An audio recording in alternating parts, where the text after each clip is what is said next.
We're going to start in like 20 seconds. My stream deck's not playing the music, so give me 20 seconds and you can sit in silence. Sorry about that.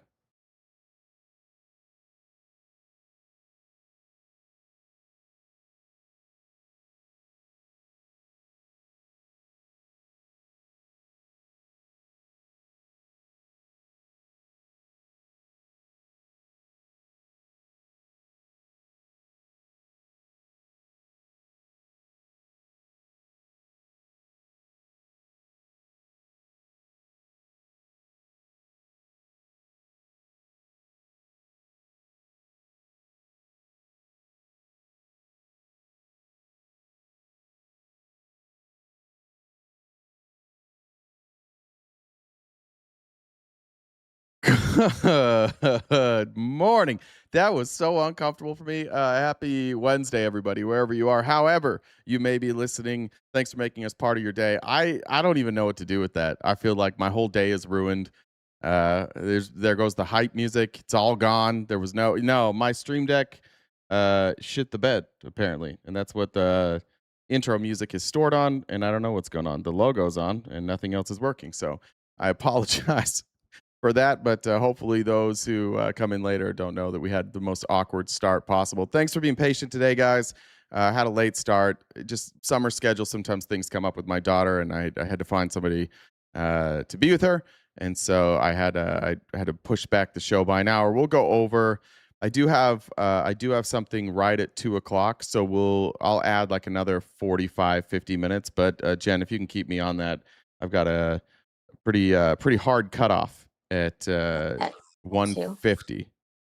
I need like 10 minutes to prep for that. Yeah, I've got to call that. I got to jump on it at 2:00. So we'll get there. I refreshed 8 times. Sorry about that. This feels weird. It feels like such a weird start. But good morning, Jen. What's funny is because I don't hear the music because it's, we're in this voice chat. So I have no idea if it was just quiet or not. So when's the last time you think you heard the theme song? I've heard it, but I keep it muted in the beginning so that it doesn't, because there is that little bit of a delay. So if I'm listening to the stream, it's kind of behind. So, I mean, I've heard it. All right. Well, any updates in your dating life? No, nothing. Okay. Nothing going on. Spawn went to a sleepover last night, and to be honest, it feels, if I don't do something, if she's not around, I feel like I'm not utilizing my time appropriately, but I kind of just didn't want to do anything. So I just feel like you wasted your time. I hate that. That is an interesting thing as a parent. For any of you who either co-parent or single parent, like when your kid is gone, it feels weird. It feels very. Jen sounds tired. She sounds like she's in jammies. I am tired. I didn't sleep well at all last night. Are you in jammies? Yes, I'm in. Well, I guess my equivalent in jammies. Yeah. Okay. Tank top and shorts. So yeah. I wasn't going to ask any more questions than that. I was terrified of the answer if I asked what you wear for pajamas. So I appreciate that not being uncomfortable. No, nothing crazy. It's hot as balls here. Or actually, it's not as bad today, but.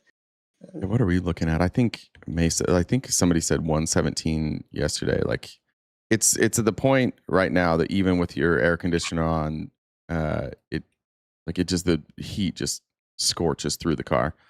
I might have to update the tint on my car. It's devastating. And I didn't know. I don't know why I didn't think about this, but I guess it didn't get to 117 yesterday. Maybe it did. 107 today.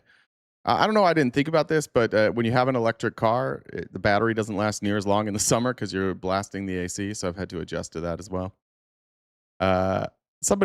Jen told me that T-Money that Admir is currently hosting a TikTok drama live, which sucks because I don't know. Do we want to watch it for a second? Should we tune in real quick, Jen, and see how it's going?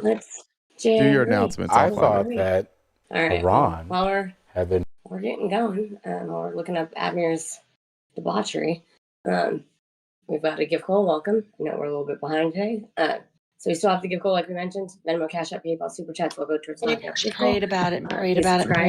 Become a member wherever you're watching, so you can join us for members only events. If you disagree with RTP, you can come up and have a conversation. How you do that is you send me a message on Discord. The Discord username is the same as the Venmo. So Jen with 2 N's, double 2 B's, the number 1. check out the link tree in the bio for us. We're on most social media platforms. We got merch, Jay's on Cameo.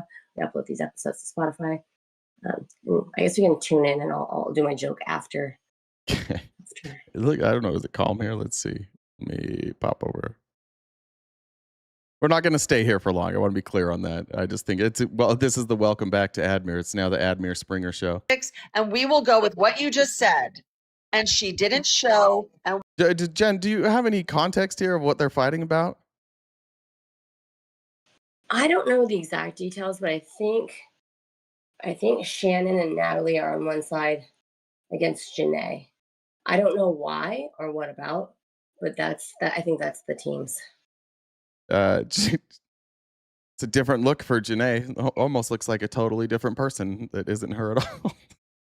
I mean, I'm kind of an expert on people using AI for their profile pictures. That's what I want to get. That's what I want to get clear. I don't give you the fucking space for the time, girl. Because I can't stand you. Shannon, why do you care what she looks like? I'm confused. Because I don't lie about who I am, what I am. You can look and find me anywhere. I am who I am. We know the track record. I don't need to know your name. I don't need to know your address, but I want to know that who I'm talking to on the other end is who they portray themselves to be. Yeah, but Shannon, you have to put yourself in Janae's shoes, right? She had people literally take photographs of random people and just smear her name through this app for years. I don't know. I feel like Janae's name has probably been smeared on the app due to the words that come out of Janae's mouth and not much to do with the way that she looks. I'm held responsible for the video that I didn't even make. All right. I didn't want to show my face on this app. Yeah. All right. I already don't care. All right. That's enough. I don't know what that is. Yeah. Apparently it's some MAGA on MAGA crime. I wanted more fireworks than that. It's a absolute hellhole over there. I mean, it's not like people don't know that Janae's pictures are not her. I don't know. Some people think others are. There is a less than 100%, but more than 98% chance that the fact that we showed that for 12 seconds is going to get my name dropped, and I'm going to get a DM from Admir being like, "Come up here." So that's good.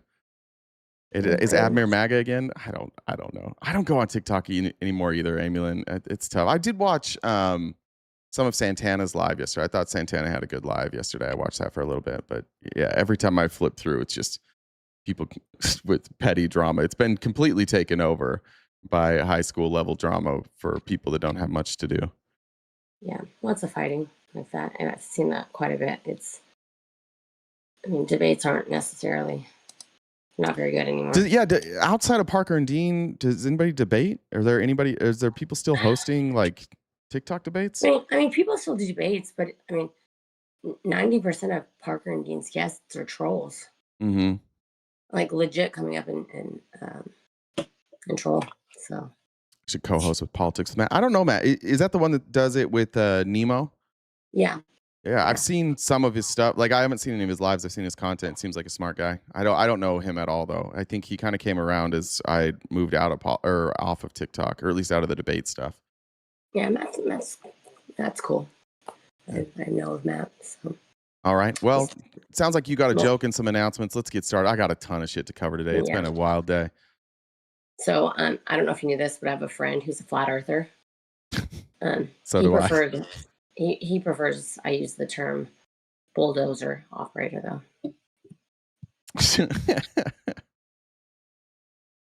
I like that one. All right, I'll do the announcements real quick because we're started. Just a reminder, guys, we are crowdfunded, and we appreciate you guys being here and engaging in the chat. If you are able to, it would go a long way to help us pay our bills every single day. If you could help us knock out that gift goal, this is our only job, and we are crowdfunded. We don't, as of yet, take any sponsorship money. If we do, there are a few brands like it would be something that made sense. There are some talks in not advertiser money, but some like promo codes we might be able to offer our audience for products that you guys like. But so far, none of that. So for now, we are totally crowdfunded. The way that you can help us out is with PayPal, Cash App, Venmo, Super Chats, and TikTok. If you could help us with the gifting, that would be greatly appreciated. That it is a shitty thing to say. I hate, not shitty. It's a shitty reality that if we want to be protected, if we want to be able to do this program on TikTok every single day, people have to gift. Every time we've been banned, that's what our TikTok rep tells us, is like, look, there's, if people gifted more, like I could maybe do something, but TikTok doesn't really care about your stream because it's not making them any money. It's a place where people go and don't necessarily spend, and so they would rather push your content to the side, which is why within 10 minutes of this live starting, it'll tell us that we're not allowed, like we're not recommended anymore, and that traffic is throttled. So just a reality of TikTok. Maybe we won't be on TikTok forever, but if you like us being on TikTok and can help out, that'd be greatly appreciated. Amy Lynn said, come on, people, give a little before Trump leads us dry. As we're all going to just have to give it back eventually. It won't be worth anything. Walter, thank you for joining the Dollar Train. I appreciate you. Bright and early. And we could knock the Dollar Train out bright and early, or we could wait till the end for Jen's guilt trips. I think some of you just like being yelled at by Jen. So we could do it either way. But a lot of stuff to cover on the show today. I want to start by talking about the worst prognosticator in the history of stocks. Jim Cramer yesterday said, I expect SpaceX to go up 1% or $1 every hour. And almost immediately after he said that, you saw this stock plummet. And I want to talk about this SpaceX stock, and for a couple of reasons. Number one, I don't like Elon, and I think it's fair to say that there's probably some bias there for me with Elon. I think a lot of times I'm not going to give him the benefit of the doubt. I also think it's fair for me to not give Elon the benefit of the doubt. But I want to be clear on my criticism of SpaceX. My criticism here is that this is theft, and it's legal theft. They're playing within the rules that a bunch of rich people have written, so they're allowed to do this. But at some point, if we're going to be serious as a country, if we're going to talk about the American dream, if we're going to offer people opportunity to come here to build a business, to build a livelihood, if you want to get rich, you can get rich. That's fine. But we can't do it at everybody else's expense, and that's what we see with SpaceX here. So I want to talk about what happened with this dip and why this happened. So SpaceX,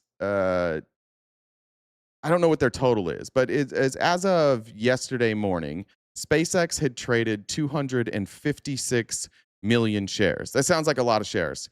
The entire public float, which is the amount available to you guys and us and everybody else to buy, is 556 million shares. So they're a little more than halfway there of selling all of their shares. That represents 4%. It represents 4% of their total shares, and these shares that you're buying give you essentially one vote. All the shares that were locked up beforehand, or most of the shares from the original founders and Elon Musk, they get 10 votes for every one. So this 5% or 4% of the total amount of shares that are available to the public are just like a way for you to hopefully ride the train and make some money off that. Nobody's going to get filthy rich off of this, especially looking at what the stock is doing now. I also want to say this, like this level of volatility, this up and down and sudden drop, this is what penny stocks look like. This is what crypto pump and dumps look like. What do you mean I'm exaggerating the dip? I'm not exaggerating the dip. It says right there, it went down $7.59, 3.76%. I can't exaggerate this dip. That's the dip. But I want to talk about like how this happens. In all of those shares, 256 million. We're trading at $194. I don't know, what is it? What are we right now? I haven't seen in the last couple hours where the stock price at. It's at 198. So it rebounded a little bit. If you want to look, we can look at even like a 5-day chart here.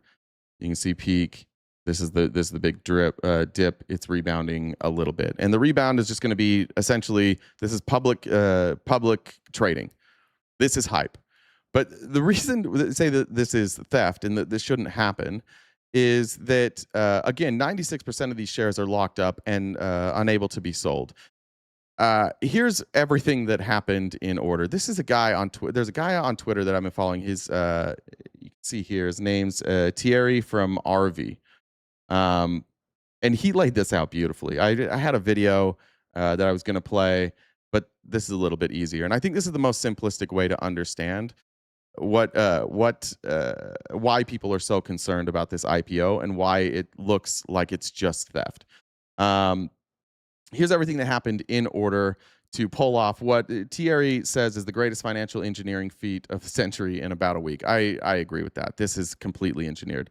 So they folded XAI, which is Grok, the AI company, into a rocket company. When that happened, we were like, how does that make sense? And I would ask for a lot of you guys, like, how does that make sense? They priced the IPO at a flat 135, no book building, no range, take it or leave it. Then they floated the 4% of the company, which was 556 million shares against 13 billion. So that's basically what those total shares were worth. Their valuation was 13 billion. They raised 75 billion at a 1.77 trillion dollar valuation, which is 100x revenue.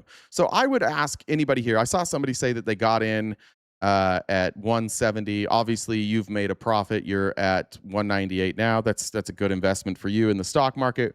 I would ask you this: like, do you at least recognize that what you are trading on is hype? Last year, I think SpaceX was valued like around like, I want to say it's somewhere between 20 and 40 billion dollars or something like that. I could be way off on that number, but it was in the low billions. And a year later, it's 1.77 trillion, and nothing really changed. So I just like, do you recognize that that's what you're trading on? If you do recognize that, do we recognize as a country that this is stupid? That it doesn't make sense that this should be allowed or that we should do this? Do we recognize this is legitimately just gambling? None of these aren't sound market principles. This isn't like there's no math that says that they should be valued at $1.77 trillion. That's it. If you're only worried about profits, if you're riding the hype, it doesn't matter. Yeah. So they raised the 75 billions, and then they lobbied to get into these major indexes, is what I think that's supposed to. Is indices the plural of indexes? I might have just learned something new.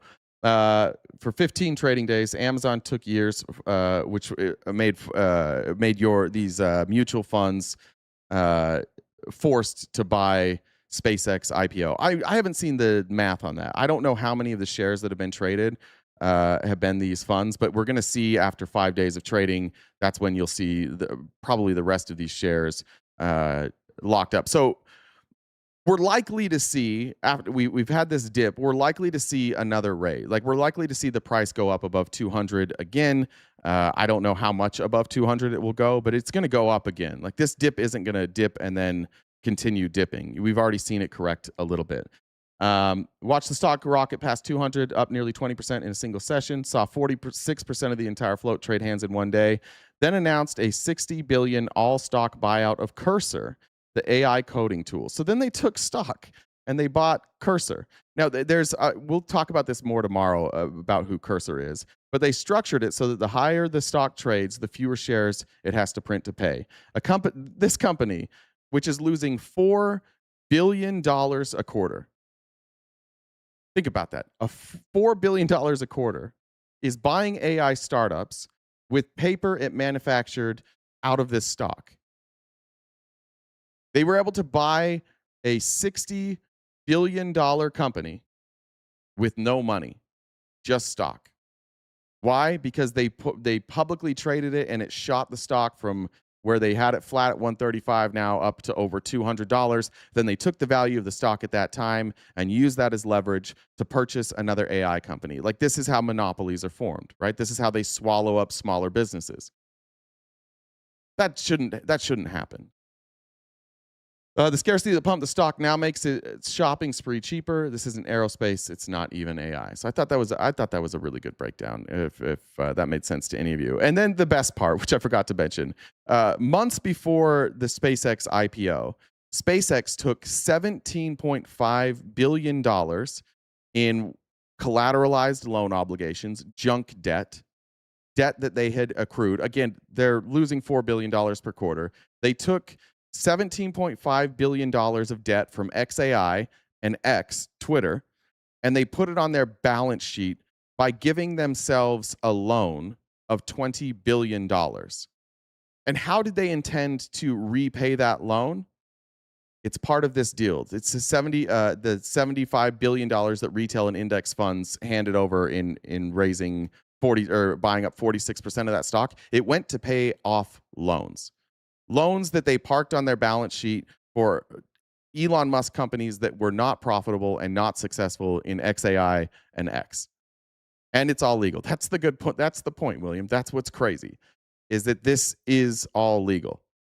Yes, that's true. The Starlink portion of SpaceX is doing very well, and that is going to be their revenue driver going forward. But like, what was Starlink's revenue again in 2025? $11.4 billion, and that's 61% of the revenue for SpaceX. So yeah, I was right. It's about $20 billion as their revenue. How we get to a $1.77 trillion valuation is not math. The reason that they were able to get this listed at $1.77 trillion is that Elon Musk has a reputation of being a CEO who can raise stock prices, not build great companies, not make a bunch of money in terms of revenue, but he can get people to believe in these wild visions, and he doesn't deliver on those visions. It's been 13 years now since Elon Musk said we were a year away from self-driving cars. We still don't have self-driving Teslas. And they've kind of given up on that dream. How many times has he told us we'll be to Mars in a year? He doesn't actually deliver on his promises. He just talks about things that people think are cool. And for some reason, a lot like Donald Trump, despite his track record of not accomplishing any of these things, he keeps being valued and treated like somebody who's accomplishing these things. Sounds like Valiant. Yeah, it does sound like Valiant. Yeah. So they took this debt that they had and they dumped it on the private market. And all of you who are investing are paying off that debt. And then you've got to hope that wiping that debt off of their balance sheet somehow turns into revenue, or you have to hope that somehow people keep investing in SpaceX. And there's now this funding mechanism for SpaceX where it's included in mutual funds and stock portfolios and 401ks that are forced buys. And so they get to dump all their debt on the public, and then they get to recuperate this drop by forcing your funds to invest in their company, which will buy up the rest of those shares and raise the price. Eventually, this price will come back down. Eventually, I mean, I wouldn't be surprised to see it trading 6 months from now at like 135.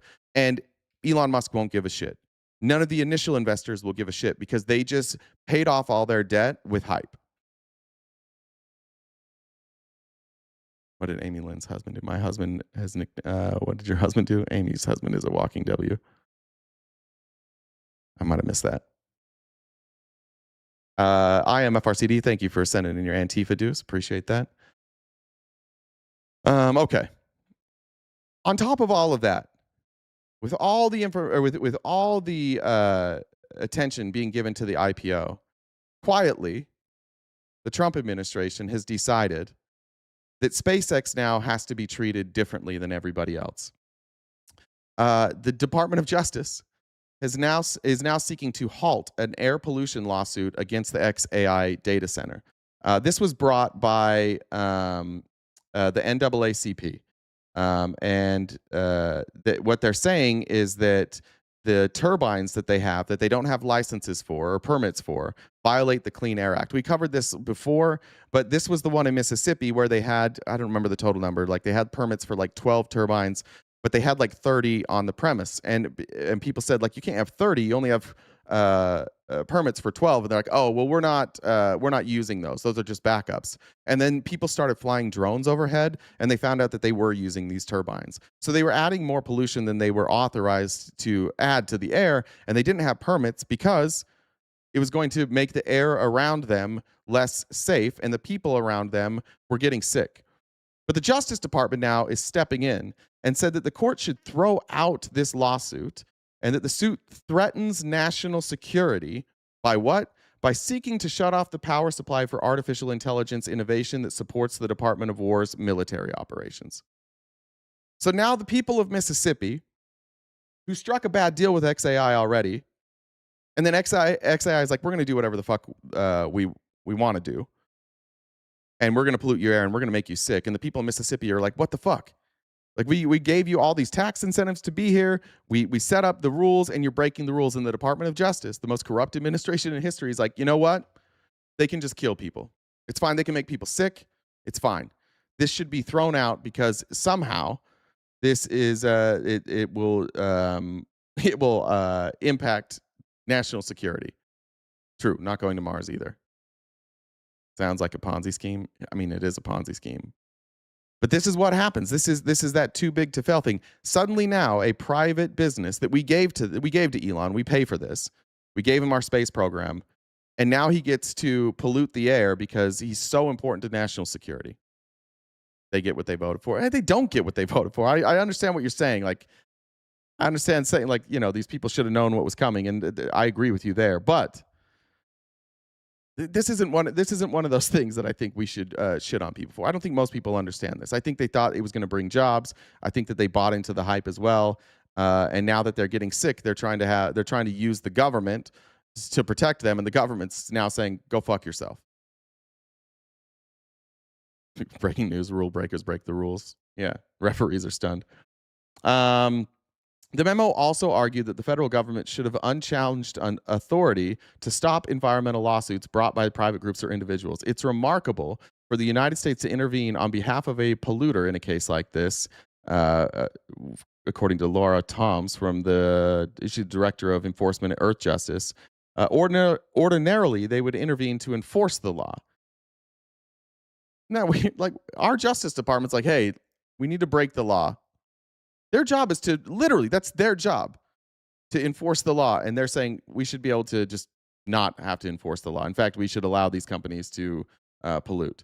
Edward said, thanks for your content. Appreciate that. Walter, thanks for joining the Dollar Train early and often. The NAACP sued XAI in April to challenge the company's use of unpermitted gas turbines for data centers near the Tennessee-Mississippi border. The lawsuit argues that the company is violating the Clean Air Act and is polluting black neighborhoods near the facilities. The language of the Clean Air Act, the main law governing air pollution in the United States, says that individuals and groups can file what it calls citizen suits against companies or government agencies to compel enforcement of environmental laws. The suits have long been a mainstay for environmental groups. In its memo, the Justice Department cited the president's determination that expansion of energy infrastructure was a major priority in order to enhance global AI dominance, which, again, nobody can tell us why it's important other than if militarily we just have to dominate everybody. Keep paying for rockets to fall over. Yeah. Is there anybody here defending this right now? I don't see that.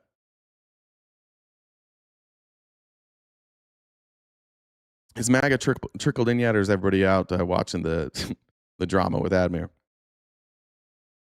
This is what our government's supposed to do. They're supposed to stand in the way of big businesses just destroying us. Like, have we not learned that lesson? We got any folks here from Kansas, from Iowa, from Nebraska, in the Midwest? How many of your parents and grandparents are suffering from conditions caused due to lack of regulation? If you're in one of those states, if you're in a place where people farm, you all know somebody 50 and older that is sick. You likely have family members and friends who have died because the government said it's more important that we make money with these companies than to keep people safe. And again, I don't even know what the fuck SpaceX is doing for us. I don't even, I guess there's a little more understanding for crops. People need crops to survive. I understand the logic. They were wrong. But what's the benefit here? That we dominate the AI race? For what reason? Liberals talking about government enforcement of laws laughable after the liberals ignore our immigration laws. Who ignored, Robert, who ignored the immigration laws? Could you cite the immigration law that was ignored? I think that perhaps you don't understand our immigration laws.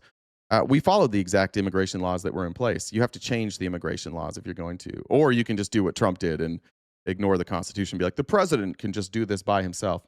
On Tuesday, Mr. Woodward, the Associate Attorney General who signed the memo, said in a statement that the ultimate responsibility for enforcing federal law belongs to the executive branch, not private interest groups. He said the department was committed to maintaining the constitutional order while protecting national security and promoting American energy and innovation. He said, shut the fuck up.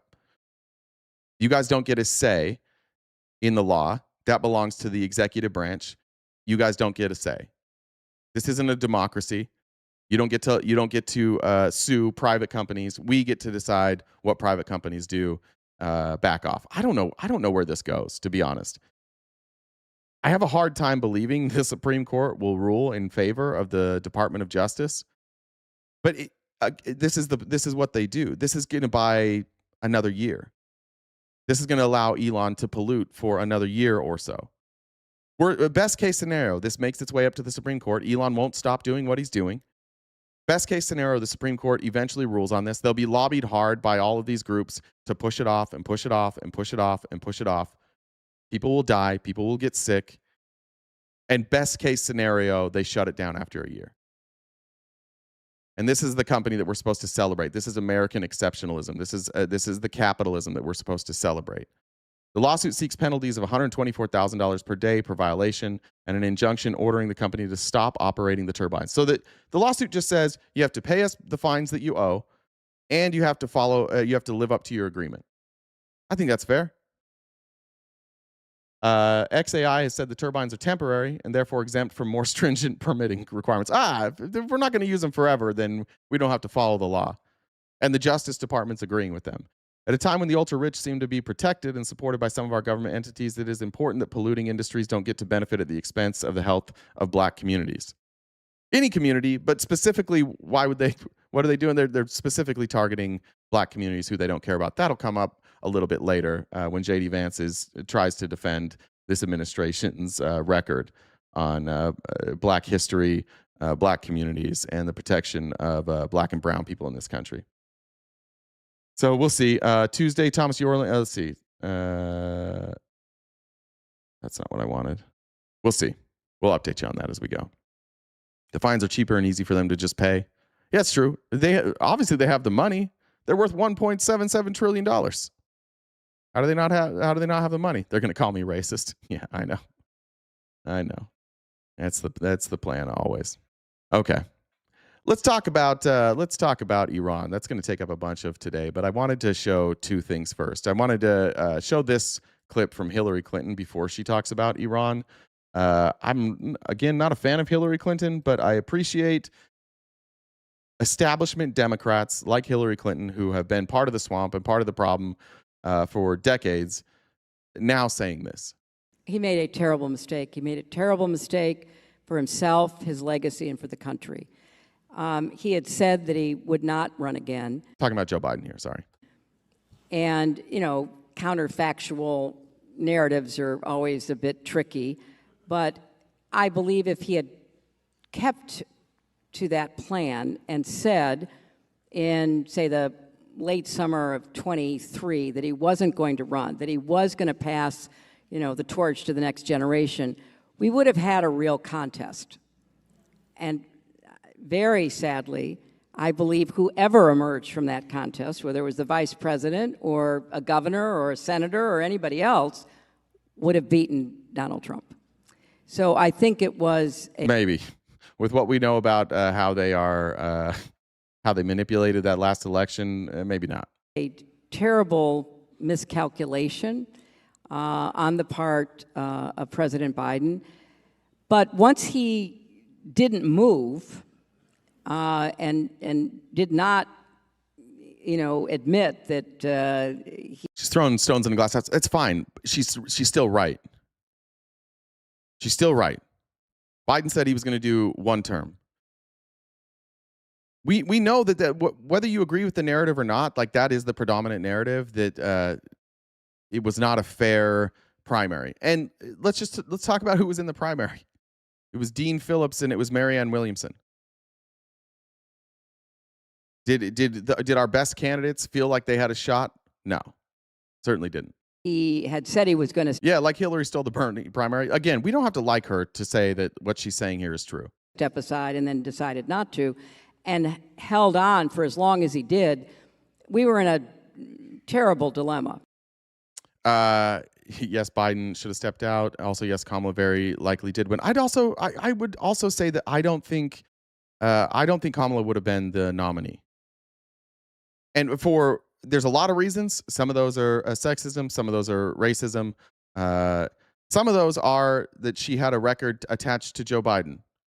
And it was some of it good, some of it bad. But having a fresh candidate that wasn't linked to the Biden administration probably would have won. I think she's right about all of this. All right. Now, to introduce the topic, back-to-back Hillary comments. I didn't know we were going to get this much vitriol towards Hillary. I was not around for the Bernie stuff. Those of you who have been Democrats for a long time, I admittedly don't have the same disdain for her when it comes to Bernie Sanders, because I didn't feel that pain at the time. I get that. All criticism of Hillary Clinton is warranted here. YKSD said, F Elon, Stephen Miller, Melania, and Don Snorleone. And much love from San Diego. Tacos on me if you're here. I do need to get away for a little bit at some point, and I'm thinking San Diego might be the spot. I've got a good friend down there, but I'll hit you up for tacos when we're there. That sounds wonderful. This is something everybody knows, but Hillary Clinton is confirming it. Remember, she was the Secretary of State, so this isn't just like her opinion. And this is how I want to introduce the rest of what we talk about today with Iran. We have this MOU, which we have rumors of what's in that MOU. We have Donald Trump stumbling and bumbling and making a mockery of the English language today. JD Vance seems to be contradicting Donald Trump. The war hawks are pissed at Donald Trump. But Hillary Clinton lays out exactly what it was like dealing with Benjamin Netanyahu.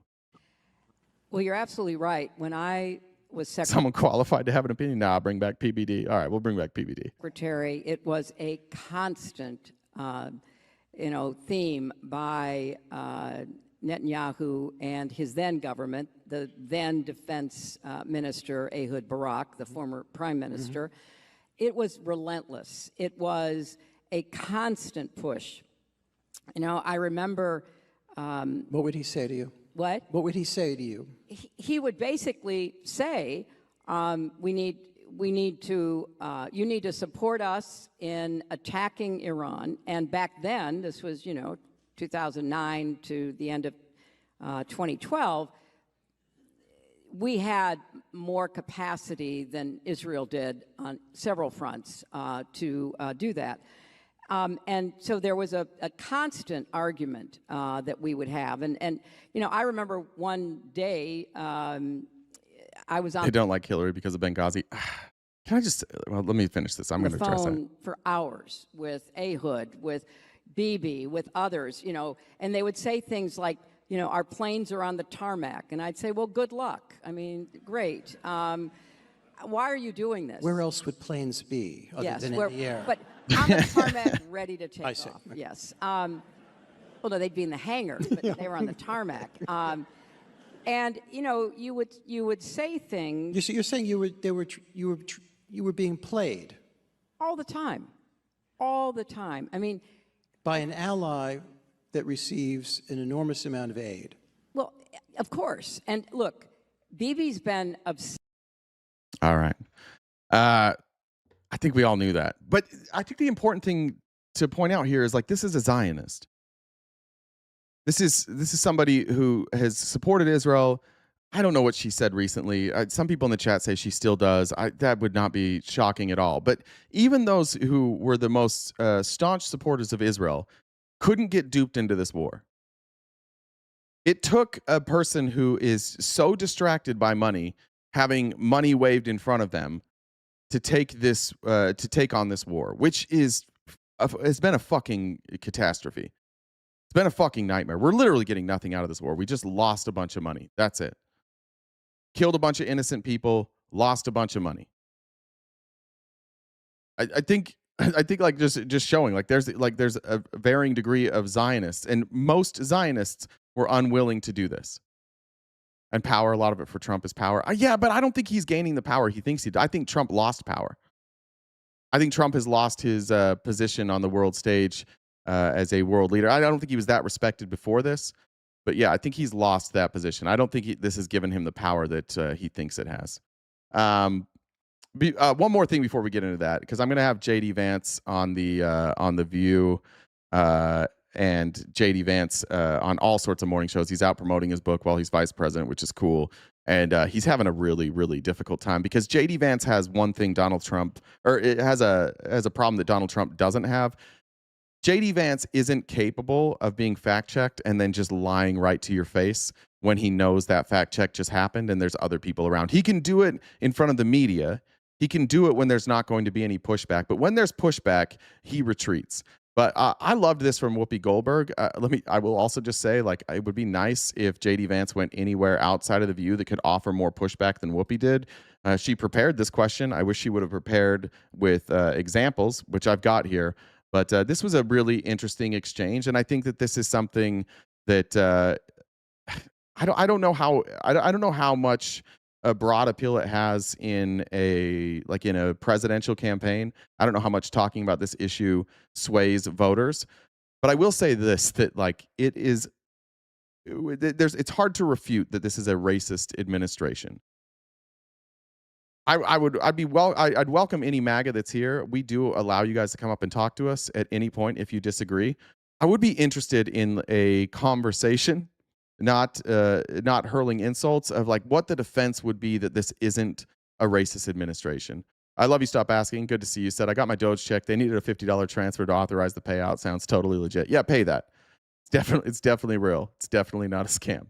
Anyways, here's Whoopi Goldberg asking JD Vance. You come from a poor community. Sure. You know how hard it has been for people. Two things. You talk a lot about your Catholic faith, but the Catholic faith says we take in immigrants. We take in people who don't have or who are having a hard time. How do you justify both things? So let me say first a couple things, Whoopi. So number one, the book is actually way less political than you might think if you were just watching this, because obviously we're getting into the issues of the day. Right. 95% of the book is really not about politics. I kind of have to write about politics because I'm the vice president, but I want to answer your question. Right. So fundamentally, if you think about what is it, I don't think he's the first one to do this. I'm sure other vice presidents have written books while they were in office. We should probably not allow that. We should probably say that you have to leave office before you can write a book. I don't like that our vice president's writing a book while they're in office. I can't off the top of my head think of another example. I would be surprised if there's not another example of this. But like, what are we doing? Yeah, this is his new book. It's called Communion. It's about his faith. Immigration enforcement. Immigration is law enforcement. It's somebody who has broken a law. You say Harris. I don't know if Harris wrote her book while she was vice president. I don't know. But whatever it is, I would doubt that this is a partisan issue. I would imagine there's people on both sides of the aisle that are writing these books while they're the vice president. But that shouldn't be allowed. A law enforcement officer has to show up and enforce that law. Mm-hmm. Now, inherently, sometimes that process is not always going to be pretty if you capture a video clip of it, in the same way that if you arrest somebody for committing a violent or a nonviolent crime, sometimes it's not always pretty. What I'm saying is the Catholic faith is actually I think it strikes the right balance here. It says, the Christian faith, I think this is true of Protestants and Catholics, that you can have borders. Yeah. You're allowed to enforce your borders. That means the law enforcement piece of it. But you also have to take certain precautions and certain care, okay? And again, your argument is fundamentally, Whoopi, you're saying that we don't strike the right balance. I disagree with you about how we apply that, but nobody, hopefully, is saying we're not allowed to have a border. No, what I'm saying is that in order for us to actually enforce the law, you can't set a standard that says you're not allowed to deport anyone unless they've committed a violent crime. You've got to enforce the law equally. Yeah, that's just a straw man. Nobody has said that. Again, it's about, like, if you're going to write a book about your faith, and this is what it frustrates me about conservative Christians. Your faith is so important. It must be protected. You must be able to speak your faith publicly without any pushback. Now, other people's faith should not be treated that way by conservative Christians. That's what they say. Like Islam, that's a problem.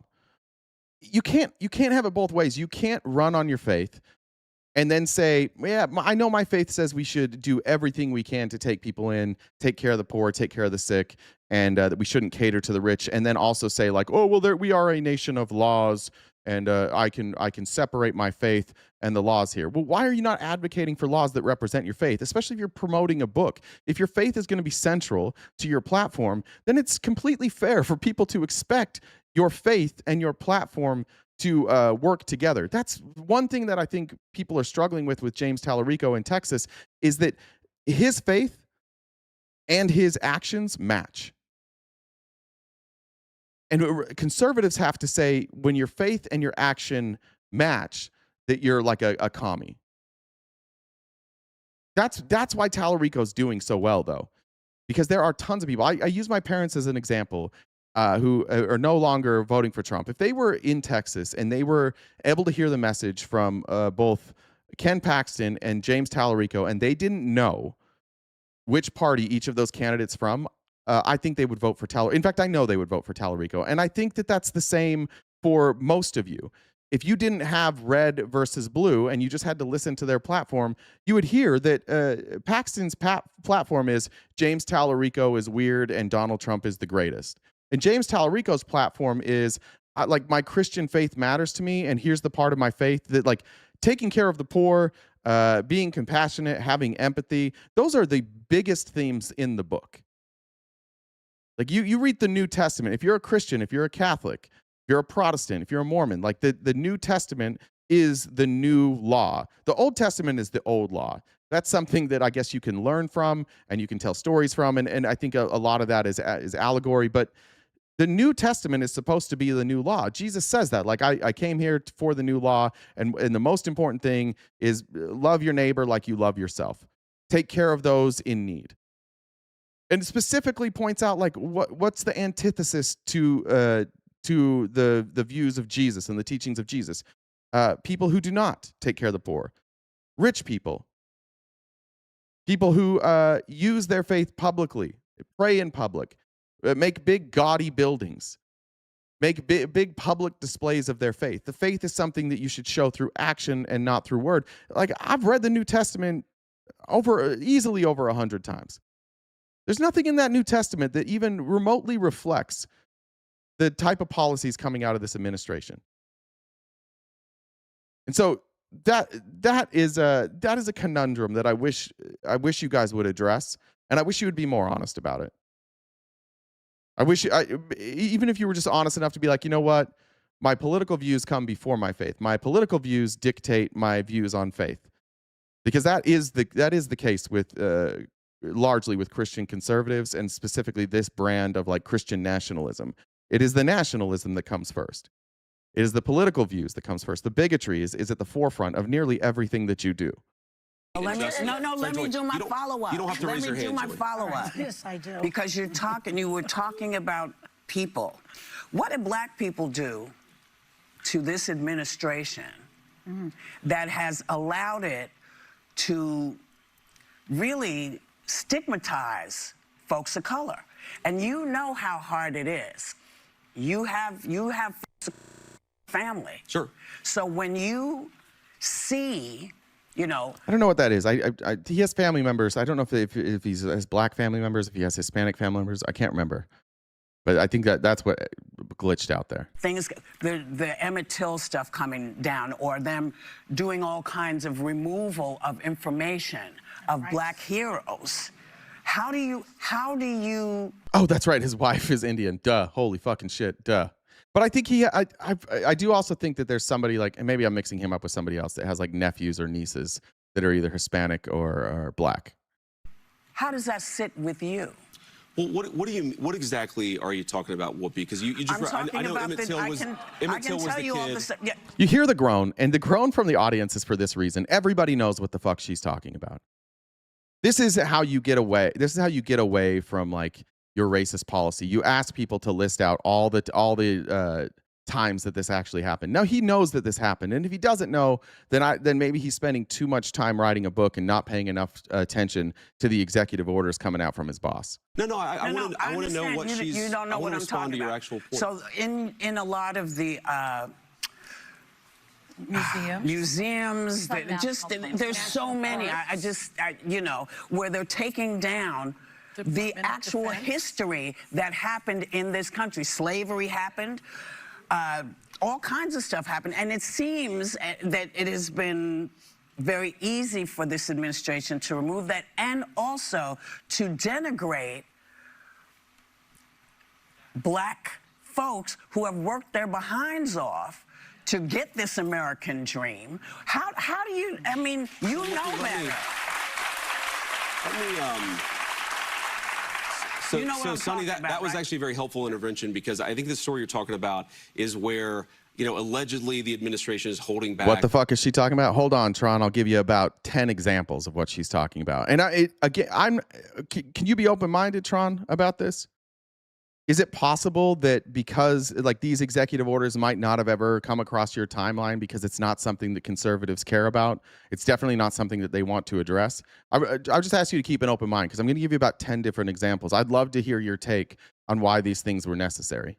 The appointments of people based on skin color. I've seen the story. I'm talking about a host of things. I'm talking about Black history getting erased from public spaces. Black voter districts are being dismantled. Black leaders are being sidelined from our ranks. Where do Americans of color fit in this vision? Because it doesn't seem like we fit.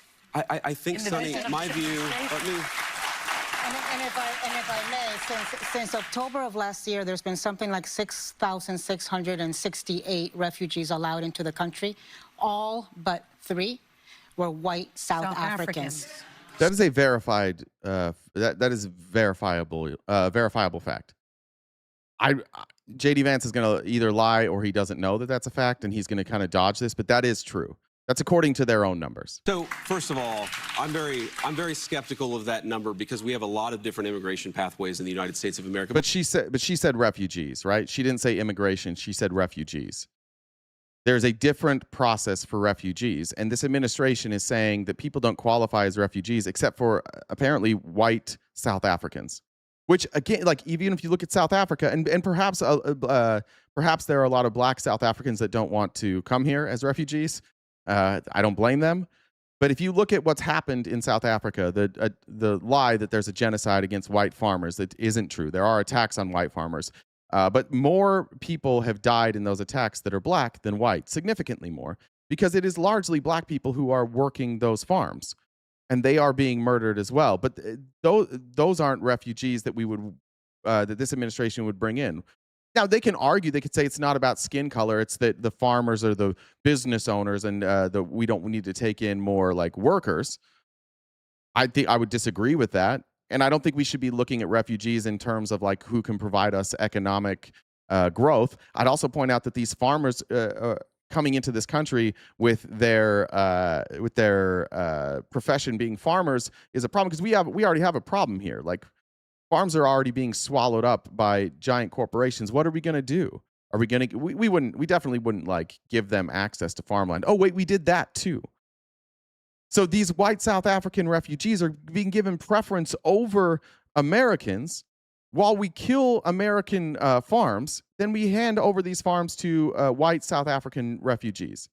So these numbers are correct, and they come from his administration. Him saying he's dubious of that, I think, is a lie. And I think it's a lie because you heard him say there's a lot of ways that people immigrate.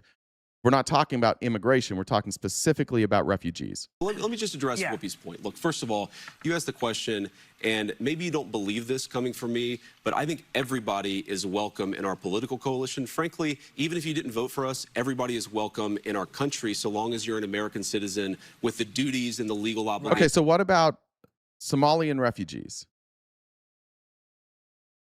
What about people in Minnesota who came here as refugees from Somalia, who are now citizens, who did not participate in any of the welfare fraud in Minnesota?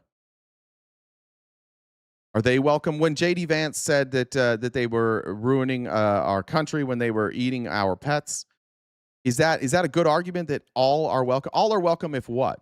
If they shut the fuck up and let you demonize them as a whole? Look at the polling numbers for the small percentage of Black voters that voted for Trump. How are those people doing?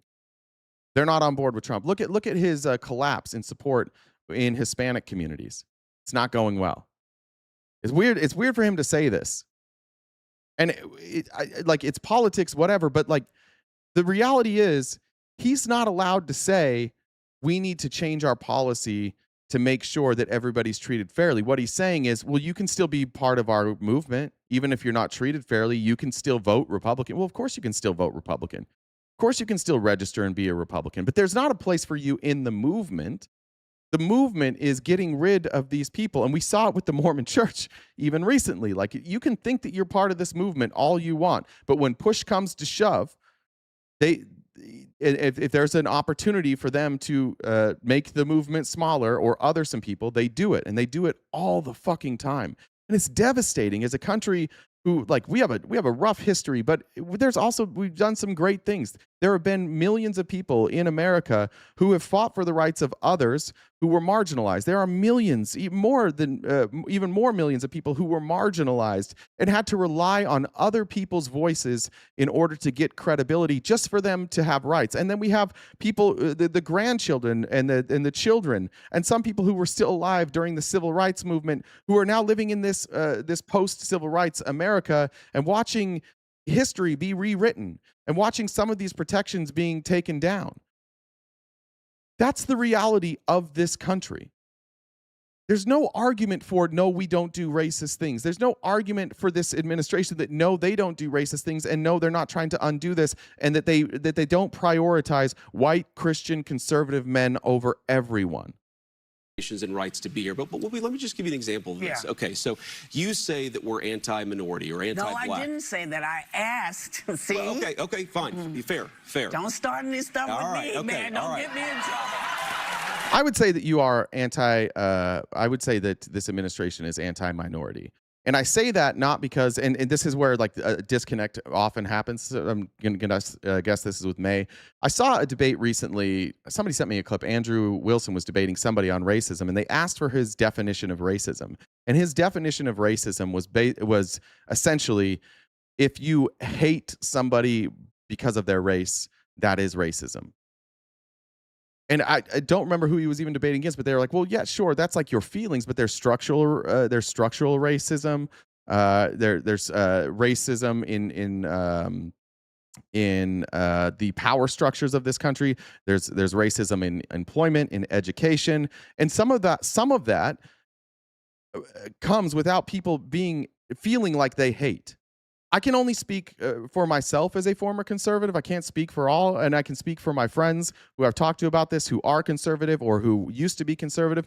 I can tell you that at the time when I held these beliefs and when I did what like May is doing and poo-pooing all this shit, I only thought that was the definition. And because I didn't feel like I hated black people, I therefore cannot be racist. And there's to some extent, like I can, what's a good way to word this? People are sensitive. People don't like being called names. People don't like being accused of things that they don't believe that they are. And so when people who hold racist beliefs without knowing that they are racist are called racist, there is this visceral reaction and there is anger. And I had that anger for a very long time. I held on to that for a very long time. It no longer bothers me if somebody calls me racist. It just doesn't, because it's true. Like, it is ingrained in everything about being a white man in this country. And I'm trying to speak just for me and not for other people or people like me. But like, there are one of the clips later on that I saw when I was researching, I thought it was a really good example. It was Mehdi Hassan. I don't remember who he was speaking. No, it wasn't Mehdi Hassan. I wish I could remember who it was. I apologize. But they were having a discussion. Oh nope, it was Bill Maher and someone. And they were talking about structural racism. And he was talking about talking to his kids, like when their kids get their driver's license. Now, I've got a daughter, and when my daughter gets her driver's license, I'm going to have a discussion with her about, like, you know, follow the laws, don't speed, don't run stop signs. If you get pulled over, like, make sure you know your rights, but like hand over your ID and hand over your your registration. Comply. If my daughter was black, we'd have to have a different conversation. I'd have to say, if you get pulled over, record it. Make sure that you have some sort of mount in your car that you can record the interaction so that it can't be taken out of your hand. Also, make sure that when the police come up that you have your hands on the wheel and you don't move quickly at all. Make sure that that your tone is correct. No matter how escalated they get, make sure that you watch the things that you're saying. Make sure you don't respond with their same energy. If you're pulled over for a bullshit reason, wait until you go to court and fight this. Because any action you do can easily escalate to violence. Statistically, you're more likely to escalate to violence. You can look at the way, like in any of these, they've done studies in Mississippi and Georgia.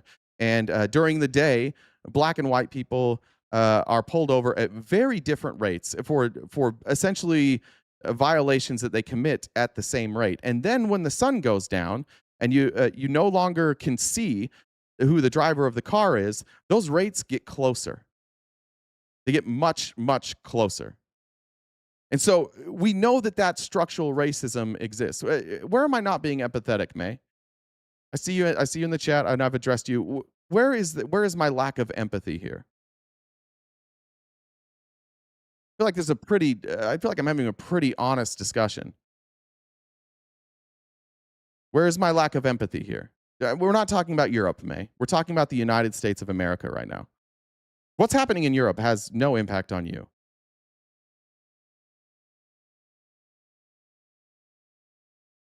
May, I'm engaging with you, and you're not engaging in good faith. Like you're just kind of like spazzing in the chat. If I'm going to stop the show and talk to you, can you respond to me, please? Can you tell us where we're missing the empathy? What am I missing here? Instead of just saying we're all racist, Jew-hating, socialist, Nazis. Now, I'm not a socialist. I'm also not a Democrat. I don't hate Jews. Jewish people, as a voting bloc, vote more Democrat than Republican. I also definitely not a Nazi. What happened? I left you guys like protest. Why didn't? Okay, so you're not going to engage. So May, this pisses me off. It pisses me off when people stop the show and I try and engage and everybody gets upset. So you're going to get a 10-minute mute, and you can come back in 10 minutes. But if I stop the show again and engage with you, you've got to engage with me, or I get rid of you, because that's incredibly frustrating. All right, I want to give you some examples though. Whoopi didn't have these examples. I do, and I have 10.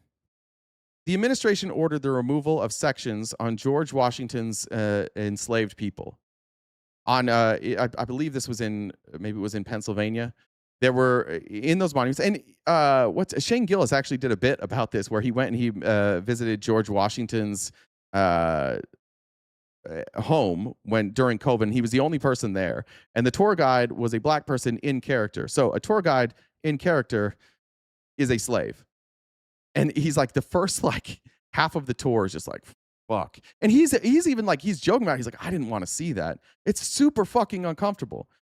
And that's what the administration does. Like, we don't want people to be uncomfortable with the history of slavery in this country. So this administration, because white people were uncomfortable, said, we're going to remove sections of George Washington's enslaved people exhibits. It took a federal judge forcing them to reinstate that exhibit. The National Park Service scrubbed exhibit information about Harriet Tubman and the Underground Railroad. Revisions then had to be walked back after public outcry. Doug Burgum, the Interior Secretary, I would say inferior secretary, issued a directive ordering federal agencies to remove exhibits that emphasize slavery and racial injustice. Why? Electric Dad said he's also trying to end birthright citizenship. True. Curious Red Monster said that is called the Veil of Darkness study. Thank you. I didn't know that's what it was called. I learned something new today. Nighthawk said, if either of you find yourself in San Diego, I would happily buy you dinner. Well, I'll find myself in San Diego. Maybe we'll do an event there. Let me make sure I got these comments so I don't blow through a million of them. Okay. Following an executive order to eliminate exhibits that inappropriately disparage Americans for owning slaves, a lawsuit alleges the administration removed hundreds of signs. One threatened exhibit showed an enslaved person in Louisiana with scars on his back. Another removed sign at Jamaica Bay Wildlife Refuge referenced slavery and atrocities against indigenous people. Why would we remove those? If it's not racist, what are we doing? At least 32 artifacts related to slavery and civil rights were removed from the National Museum of African American History and Culture after Trump's executive order to eliminate exhibits that divide Americans based on race. It was fine to have the history. It was fine to say that black people were subhuman and use them as slaves. It's divisive to be honest about that. That's some real fragility. The administration removed Martin Luther King Jr. Day and Juneteenth from the National Park Service's free entry days and replaced them with Trump's birthday. Are we out of our fucking minds? In what way? Is that not racist?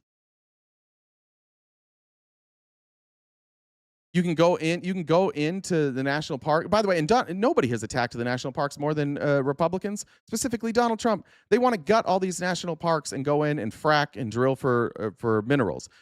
Get rid of all the beauty. We'll build these giant monuments in Washington, but we will get rid of our national parks. No longer will we celebrate the works of Martin Luther King Jr., and no longer will we discuss Juneteenth in a way that allows you to go enjoy our national parks free of admission. Interior Secretary Doug Burgum also issued a directive ordering all federal agencies to remove exhibits and materials emphasizing slavery and racial injustice. Why?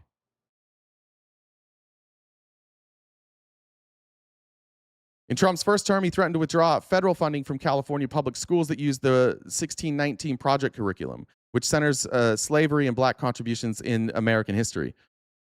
Oh no. Let's talk about the people that were slaves, and let's talk about how they also contributed to this country.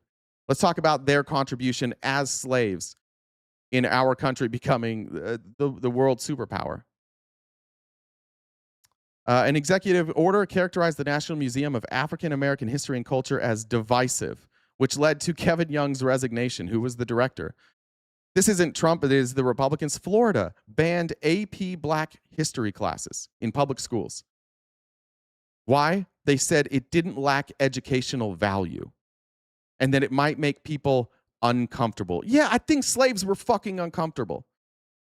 I think it's uncomfortable for the descendants of slaves to sit in schools in Florida and just not have it acknowledged that their grandparents and great-great-grandparents and great-grandparents and great-great-grandparents were either slaves or treated as 2/3 of a citizen or weren't allowed to use the same bathroom. Yeah, that's uncomfortable. That's how people change. Pressure is what creates change. You like diamonds or do you like coal? Probably diamonds. How do diamonds get made? Pressure. What are we going to say next? That the Civil War was a mistake? We shouldn't have done that? Yeah, that was fucking uncomfortable. Change is uncomfortable, but we also learn from that. Are we getting rid of you know what else was uncomfortable? Pearl Harbor. World War I, World War II, those were uncomfortable. The Revolutionary War, that was uncomfortable. The War of 1812, that was uncomfortable. There's a lot of uncomfortable things that we teach. We just can't teach it if it shows that white people were treating black people as less than. By the way, in all of those stories, in every one of their stories, there was at least some white people fighting for the rights of black people. At least some. So white people are on both sides of that. We can tell that story too. If you're uncomfortable with that, perhaps tell the story and teach children that, like, hey, even when injustices are happening, you can be brave and you can stand with the people who are facing injustice despite you being a person of privilege. We can teach that too.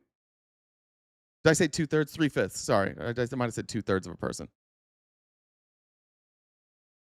I don't you can't say that it's not racist and then do all of this based exclusively on race. Trump and exclusively on race because it makes white people uncomfortable. And then last, Trump banned efforts to inculcate what is called the divisive concepts. I think that's supposed to be inoculate. I don't know. Targeting the 1619 Project. He also created the 1776 Commission aimed at patriotic education that understated racism's role. How do you understate racism's role in slavery? How do you do that? The difference between a slave and not a slave in this country was the color of your skin. How is that not the like defining role?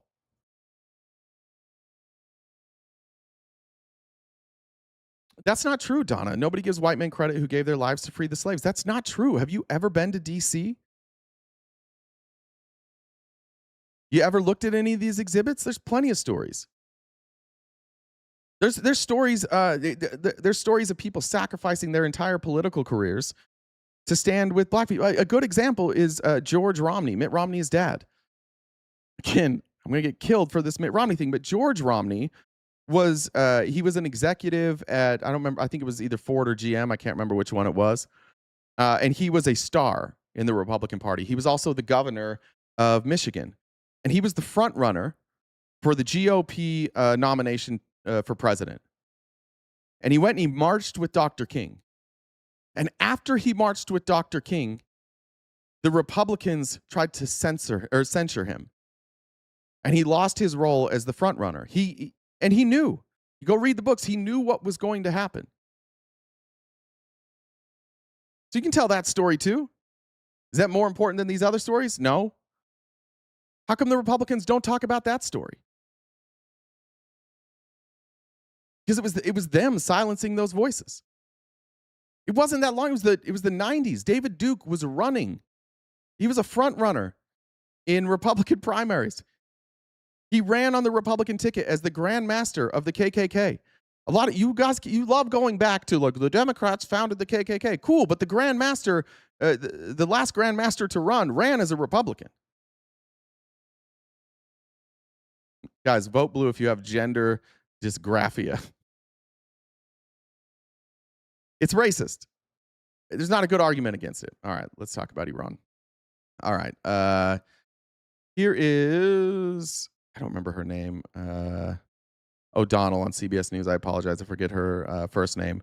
Asking JD Vance about this memorandum of understanding for the rest of the day. We'll just call it an MOU. So when I say MOU, we're talking about memorandum of understanding. My lady Hernandez said the ugly history even discussed is a fraction of what this country has done. Yet they're too fragile even for that. That's a great point. Like even the stuff we're talking about isn't like the full story. And programs like the 1619 Project just wanted to highlight that. Like there's a story here. I don't know why we can't give slaves the credit that they deserve in building this country, even if it was against their own will. Why not? Abraham Lincoln freed the slaves and was a Republican, kind of, but yeah. So be proud of that. Feel free to be proud of that. But notice how you're going back to the 1800s. We're not, we're not addressing where the white nationalists, where the Nazis, like who do they vote for? It's been historically Republicans in my lifetime. The closest thing you have is Graham Plattner, who got a tattoo that he claims he didn't know was Nazi. There's no evidence that he ever espoused Nazi beliefs. It's just this tattoo. Meanwhile, Pete Hegseth has the same thing, and he espouses Nazi views, but he's not a Nazi. Only Graham Plattner is. All right. Here's a good question. And I have a theory on this. Trump says they're going to sign the MOU on Friday. And we're not supposed to see it before then. Iran has released details of the MOU. Other people who are involved in the negotiations have confirmed it. Some people involved in the negotiations have said that's not confirmed. I think that they're waiting till Friday because it's going to look like a watered down version of the JCPOA. I think it's going to be a watered down version of what Obama got because Iran has a bunch of leverage, and Trump wants that to be on the weekend. He doesn't want it to affect the markets. He's hoping that over the weekend, people will let it go. And he's probably right because Americans just legitimately don't give a fuck. And so that's probably what's going to happen. But JD Vance was just asked, like, why not show us this memorandum? Potential deal with Tehran. The president says he wants to put this war in the rearview mirror, and yet this framework remains silent. Why not allow the world to see whatever this deal is that you signed? Yeah, so there are some, frankly, diplomatic protocols that I don't fully understand. The Qataris and the Yeah, because they're made up. There's no diplomatic protocols here of when you can release this MOU. Excuse me. Greg says, love the show as always, brothers. It's Somali, not Somalian. Thank you. Pakistanis who have been helpful in mediating this agreement with the Iranians. They've asked us not to release the full text for a little while. That it'll come out at the latest on Friday. We're actually trying to push them to get it out today because we want to tell the American people what's in this deal. The Iranians did put it out. This is also a weird, like, if he's saying they're pushing it out today, Donald Trump is saying the exact opposite. He's saying, I'm not going to push it out today. I'm waiting till Friday. So he has a disagreement here with his boss. It's fundamentally a good deal for the American people, but it's also very simple, and I've also seen some misrepresentations about it. So in short, what it does is it opens the Strait of Hormuz immediately. This is why which was open before the war. So let's be clear on that. So it takes us back to where we were before we bombed them. See oil prices down in the 70s from a high in the 120s is because you're seeing the strait already open its traffic to the flow of oil and gas. It also provides a framework whereby if the Iranians give us what we need on stopping the funding of terrorism, on no longer pursuing a nuclear weapon, then they can get some benefits, be reinvited into the world economy. And when I say benefits, I'm talking about sanctions relief on their economy. So exactly the JCPOA. Exactly the same thing. Right? Here's Trump now being asked about that MOU and about the $300 billion. This is very strange. Now, please remember that for years, and you, Arturo, specifically, it would be nice to see you admit that you were wrong about something. We'll see. But you guys have been beating us over the head about Obama, and you've lied. You say that Obama gave Iran billions of dollars. It was their money that was unfrozen and transferred through intermediaries. It wasn't, we didn't even have it frozen. It was held in, I believe, Qatar. And it was transferred through Qatar to Iran when they met specific conditions. And you have all been saying, and Donald Trump has been saying, and JD Vance has been saying, and every fucking Republican on earth has been saying that we gave that money to Iran. And we've argued this back and forth. It was their money that was frozen due to sanctions, and they got it back when they kept their end of certain deals. That is exactly what we're negotiating now. That frozen Iranian assets are going to be unfrozen when they meet conditions. So I just want you to recognize that this thing that this guy right here has been saying was a lie, and now he's doing the exact same thing, and suddenly there's nuance to it. Can you address the MOU that's been reported? Have I read it? Well, it's been reported that it includes a $300 billion reconstruction fund funded by Gulf allies. That's false? It's false. People, you can invest if you want. I mean, what am I going to do? Say nobody's ever allowed to invest? No, we're not investing. We're not putting up 10 cents. And people can decide to do that, but that's up to them. I mean, do you want me to say nobody's ever allowed to invest in a country? I'll say it with Egypt. Nobody's allowed to invest in Egypt. Am I supposed to say that? I'm asking whether Okay, Arthur, you never said that yourself. How do you explain that Donald Trump and Republicans then, you must know then, why did they lie about that for so long? We're not investing in it, and we do not have a fund. Are you asking Gulf countries? No, I'm not. I'm not. If they do it, fine. But I would say they won't be doing it for a while until they find out the behavior. It's a behavior thing, but we are not investing. That's a false story that got picked up incorrectly from a statement that was pretty well made. I think it's up in the air. The story is that the $300 billion will be funded through Gulf countries. Trump is saying right here that they're allowed to invest. I think that on a technicality, depending on when we see the MOU and see what it says, I'm guessing that if what Trump is saying here is true, that in the MOU, it will not be required that Gulf countries give that money to Iran. But Iran just took a beating for it looks like maybe $300 billion. I think maybe a little bit, could have been a little more accurate, frankly. But it's a story. We are not investing 10 cents. Don't forget. That wouldn't be a very good investment anyways, 10 cents. So tough on Iran.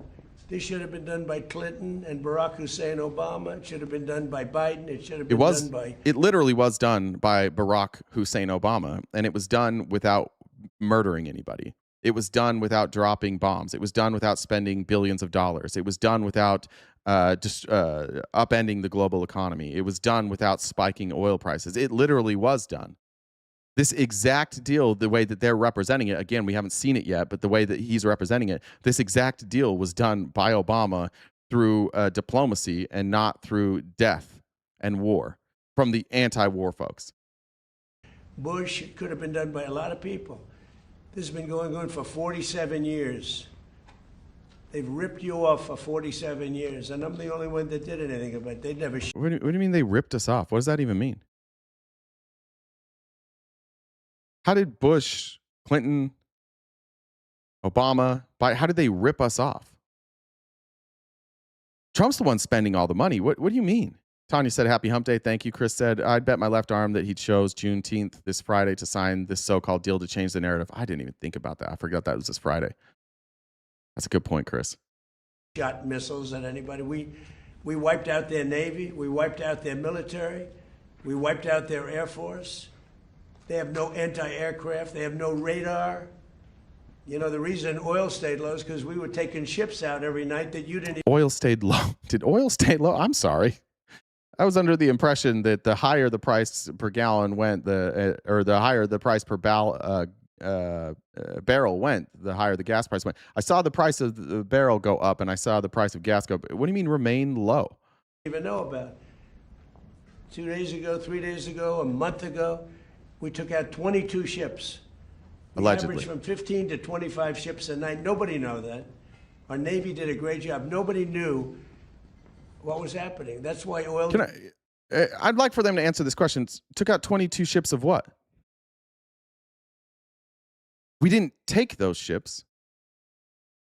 Those ships traveled through the strait carrying oil. From who? Do we know? If this is Iranian oil that he's talking about, then they were hiding from the American public that they were allowing Iran to sell oil. Where were these ships coming from?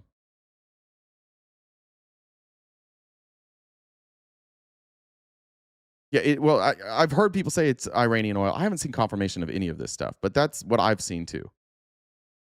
So he was lying to you guys while letting Iran sell oil? And now he's bragging about that? What do you mean? It's like, you don't think Iran wanted those ships to get out? You think Iran's just like, go ahead, ships?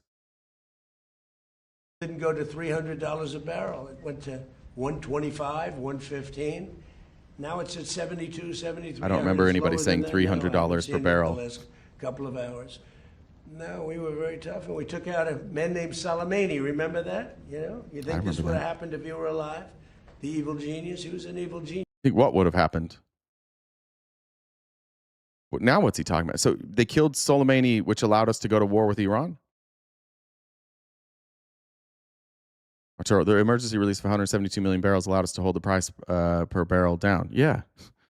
And who made money off that? Iran, right? It's weird that Trump is positioning it this way, like he did something great. He started this war. He was the reason the price of oil went up. And now he's like, I actually let Iran sell oil without telling any of you. You guys didn't even know. We kept it secret from the American people. And they didn't, by the way. This was reported by news outlets long before Trump admitted it. They didn't. And when it was reported, they called it fake news. And now they're just admitting it. Genius. People forget that. I took out Soleimani in my first term. Without that, you don't have the situation that we're in today where we dominated. We wiped out their military, and because we did that, and then we... I'm with you, Arturo. I know what you're saying. I'm just saying, like, I was adding on to it. Put up the blockade, which was totally effective. Not one ship got by, Steve. Except for the 22 that you just mentioned. Those got by. Except for you were letting them sell oil. Illusion said, I'm obsessed with the Iran stuff. Good show, bub. Thank you. Appreciate that. I got those ones. Just a reminder, guys, we are crowdfunded, so anything you can do to help us knock out our gift goal by the end of the live. We'll be done at about 1:50 Pacific time today. It was a late start for me today, so if you can help us knock that out, it'd be greatly appreciated. Super Chats, Venmo, Cash App, PayPal are actually our preferred because they take less of a percentage. So if you have those and you'd rather us keep more of the money, Super Chats are the way to go. And then TikTok, I know I'm trying to check in on your chat every once in a while. It doesn't load into my Streamlabs, but if you guys could help protect the live by sending gifts, that it would also be awesome. All right. So as we keep moving here, this just gets real convoluted. And some of this is going to feel like overkill. I do feel like we maybe need to do overkill today. And as I was going through Trump's conversations at the G7, it did feel that way, and I'm aware of that when I'm putting the outline together, but I do think it's important to show like just how dishonest they're being right now, and wherever you land on the political spectrum, this can't be a good thing that our government is just lying right to our faces like this when we know the truth. Right? That can't be a good thing. There's no way that's a good thing. Okay. Here is Trump now justifying this, and again, like really shitty, faulty logic here. I don't know why Howard Lutnick's there. Whatever. And all the tough guys don't realize that this wasn't a 3-month deal. This was years in the making. You know why? Because I was the one that killed General Soleimani. Arturo, maybe you can sit here and be like the interpreter here. What the fuck is he talking about? He said all the tough guys don't realize this wasn't a 3-month war. It was years in the making. You know why? Because I was the one that killed Soleimani. What does that mean? Can anybody translate this for me? What the fuck is he talking about? I know there's not like a ton of MAGA here still. Maybe we've got some like post MAGA folks. Can anybody tell me why the fuck he keeps bringing up Soleimani? Is this is relevant at all? I'm going to look at the chat real quick. I'll pull up the TikTok chat too. You don't know either. Yeah. We do need, maybe we should hire somebody to be a MAGA translator to just sit here on the back end and be like, he meant this.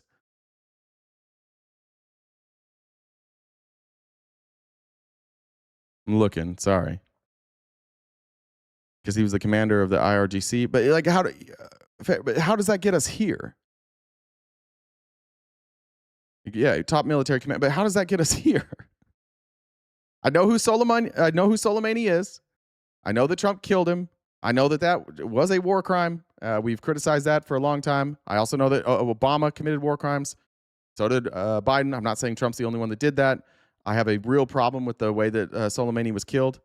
It was so bad that we'll get to this later. Even Israel was like, yeah, that's too far for us even. But I don't get it. I don't understand why he keeps bringing up Soleimani. Anyways, if you guys have an answer, let me know. And if I didn't kill General Soleimani, we probably wouldn't be talking right now about this deal, because he was a mad genius. They never were able to replace him. But a lot of people forget that. The tough guys, So they couldn't replace him, but we didn't bomb Iran in your first presidency, and Iran got so scary in your second presidency that we had to bomb them. So yeah, they didn't replace him with him, but it sounds like they replaced him with something worse. If in the first administration you didn't need to bomb Iran, but in your second administration you did. The tough guys. Full text of the memorandum's just been released. Jen, great. Jen, will you find the full text of that? That would drive the country right down the tubes, or whatever. All right. So again, let me know if you guys figure that out. I have no fucking idea. I guess I can skip this one. This was Trump saying that we would sign a deal shortly. Sounds like that he was telling the truth there, that was going to be today. This clip, this petty baby. This guy has lost his mind. None of this makes any sense. I know is every time we talked about the possibility of peace, the stock market shot up like a rocket ship. It never went down. They didn't like it. It did go down. Remember Pam Bondi saying the Dow's at 50,000 and then it went down. It did go down. Right? That's revisionist history. It's true that every time you said the war was ending, now he's just admitting that he manipulated the stock market, but he's not being truthful about it going back down. Now he's just like, every time I said the war was over, the stock market went up. It's great, but it did go down. Like it. The people, the stock market is more brilliant than anybody there is, including the people on the stage, other than me, of course. Huh? The stock market is more brilliant than any person besides me. The stock market is not brilliant. It's a market. It's not sentient. It doesn't have intelligence. The fuck is he talking about? See, I don't know. What do you think, Scott? Is the stock market more brilliant than you? No, sir. Oh, that's a terrible statement. Scott Bessent's like, no, that's stupid. Thank you, Scott Bessent. Yeah, that's fucking stupid. Yeah, comparing a market, that's a crazy person. The stock market is quite brilliant. All right. You got to figure out what words mean, dude. I didn't understand any of that. Then he starts rambling about Herbert Hoover. He gets all this shit wrong, too. What was telling here is that Trump is obviously very focused on his legacy. And you see that in the actions he takes, like all these things that he's doing in DC that he says is like to beautify and these new monuments. Donald Trump wants to be remembered. He's worried only about his legacy, and he's focused on really weird shit. I will give him actually some credit that this does improve his legacy, but only in a way that, like, if somebody goes and they see, let's say they wind up building that arch, and 50 years from now, people are visiting the United States and they see this big, massive arch, and it's going to be like, it's impressive because of its size, and people are going to say like, oh, that was during the Trump presidency. Trump did this. If you see the ballroom, they'll be like, oh, Trump did this. These are things for him. These are ego vanity projects. He seems to care an awful lot about these vanity projects and very little about his legacy for his policy. But he's going to invoke Hoover here, and Herbert Hoover, and I don't think he understands what happened with Herbert Hoover. Herbert Hoover, I was always the one I didn't want to be. I wouldn't have preferred Nixon. I wouldn't have preferred, there are plenty I wouldn't prefer, but the one I always thought of, Herbert Hoover, and he caused it. He raised taxes too fast, and he raised interest rates too fast, all at the same time. And it caused the Great Depression. So I don't think I'll make mistakes like that. I lower taxes, I don't raise. Okay. This is why it's kind of funny. The part that he just said about raising taxes and interest rates is true. That played into the Great Depression. But you tell me what this sounds like. And you can go research this. I think this is one of those things that gets like too partisan, and I think people focus on like specific parts of what caused the Great Depression and they ignore other parts. What he said is true, that contributed to it. But like if you look at totality of what caused the Great Depression in the 1920s, and again, tell me if this rings a bell. Stock prices reached unprecedented levels, like the highest in history. And investing became, it was seen as not necessarily like a long-term strategy, but a way to quickly make money. And so you had all of these overinflated stocks. So then you allowed what we're allowing now. Hundreds of millions of shares allowed to be bought on margin or like financed with loans. Look at our stocks today. People are buying stocks on margin, on loans. Unprecedented levels of stock being owned on margin. Then when the prices declined in 29, these shareholders who were overextended because of all of their loans, and you can compare this to 2008 as well, they ran and tried to liquidate, and they all ran together because they saw the writing on the wall. The capital had dried up, the market was teetering, and they all saw the collapse coming, so they rushed, and they all started selling at once. Again, that's what caused that's when you saw the collapse. So what happened in 1929. It's also what happened in 2008. They held on as long as they could, and it was people in the government and the rich people saying, no, this is going to hold on forever. And so everyday people who didn't have insider knowledge and didn't understand this stuff were investing heavily because they're like, oh, it's the FOMO. I don't want to miss out. So they're investing their money in this as well. So you have all these people investing in margin, these institutional investors investing on margin. Then you have the American public who's not investing on margin. They're investing with their own money. Now, the people that invested with margin, like what's the worth? What happens to them? They go bankrupt. Do they lose their money? No. They go bankrupt. That doesn't necessarily lose your money. Like that those purchases bought on margin, it just poof, it's gone. It's gone. So the prices start falling. Everybody panics, and stocks fall 33% between September and November, which is basically like the collapse that led to everything else. Then the banks, like in the 30s, after this crash, there were 4 different banking panics. And this is as the value of the dollar fell, which we will see here, because again, all of this money is fake. Like, so much of this money and this wealth is fake. And so the value of the dollar then plummets, and then people start withdrawing their money out of the banks, or they're worried about the liquidity of the banks. They're worried that the banks, who are over leveraged, will wind up losing all of their money. So then you saw between 1930 and 1932, people just started yanking money out of their banks. You're seeing, this is what Warren Buffett just did.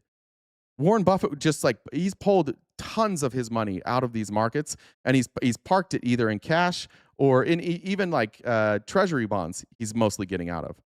By 1933, so 3.5 years after the stock market collapse in 1929, 1/5 of all banks had failed. So some people got out, but a lot of people didn't, and they just lost all their money.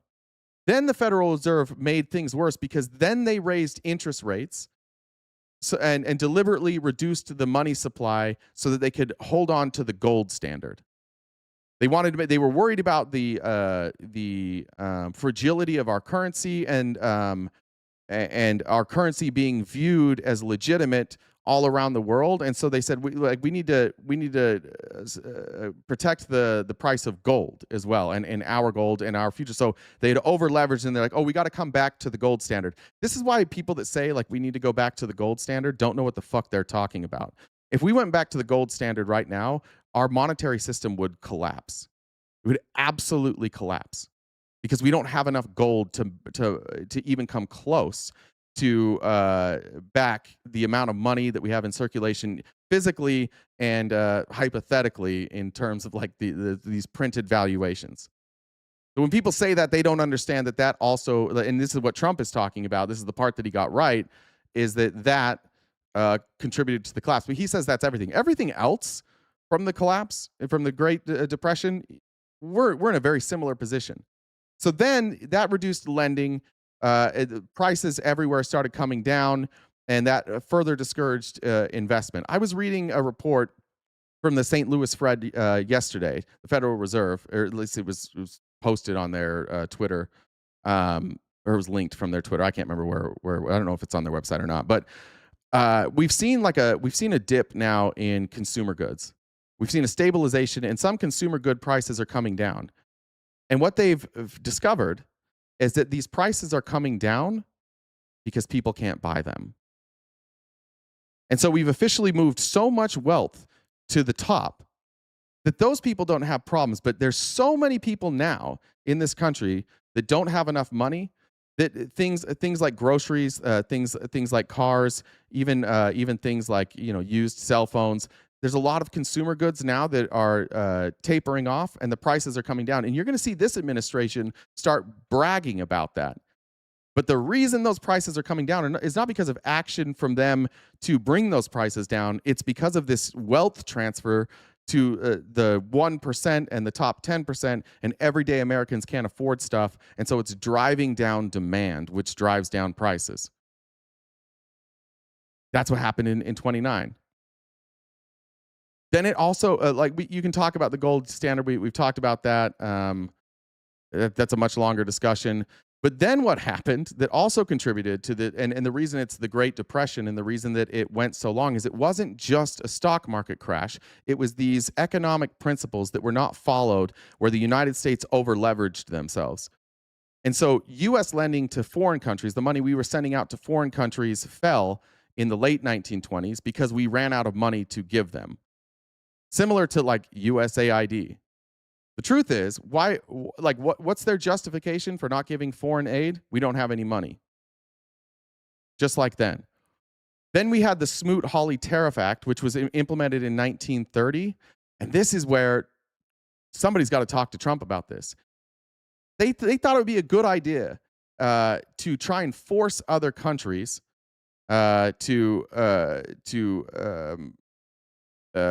force manufacturing and production back to the United States by imposing really steep tariffs, on average 20% on agriculture and industrial products.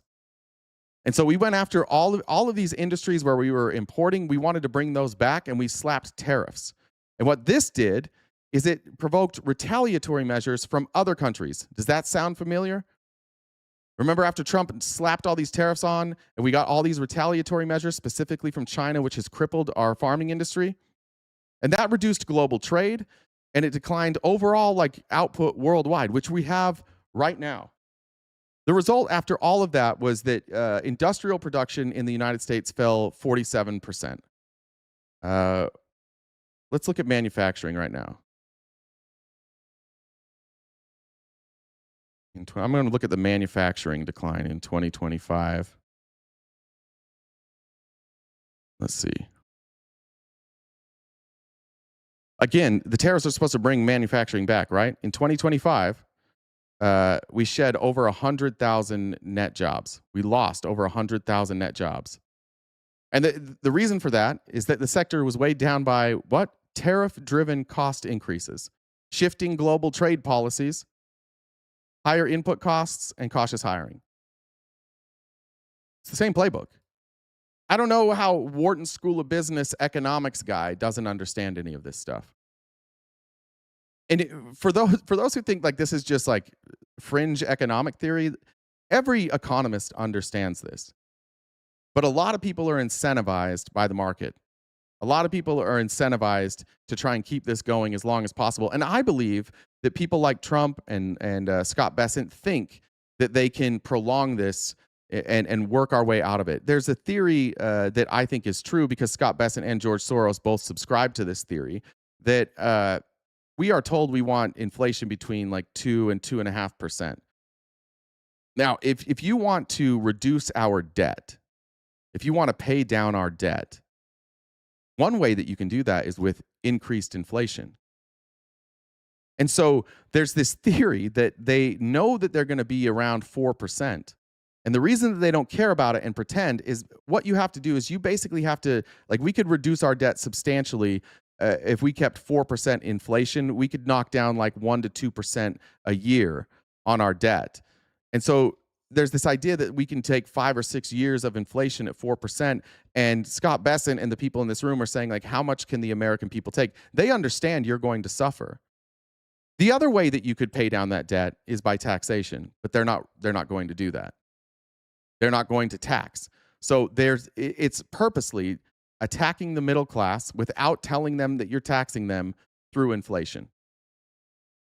That's what happens when you take the rich who created this problem and they don't want to admit it, and they think that they can get out of this without having to lose their position, and now they're running our country. And that's why you see inflation numbers going up, and that's why you see Republicans staying silent about it, because it's probably part of the plan. If Scott Bessent's history tells us anything, that's the plan. That's a good point too, Don Anthony, is that real inflation is closer to 7%.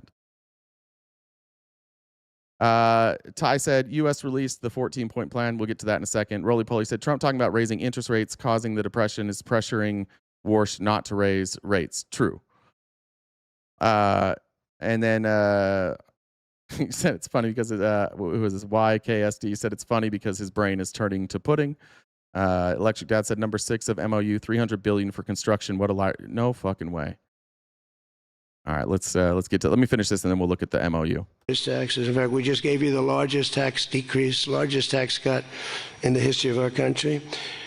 Herbert Hoover. Jen, did you have the MOU? I didn't see it. I can probably find it. Let's look at it.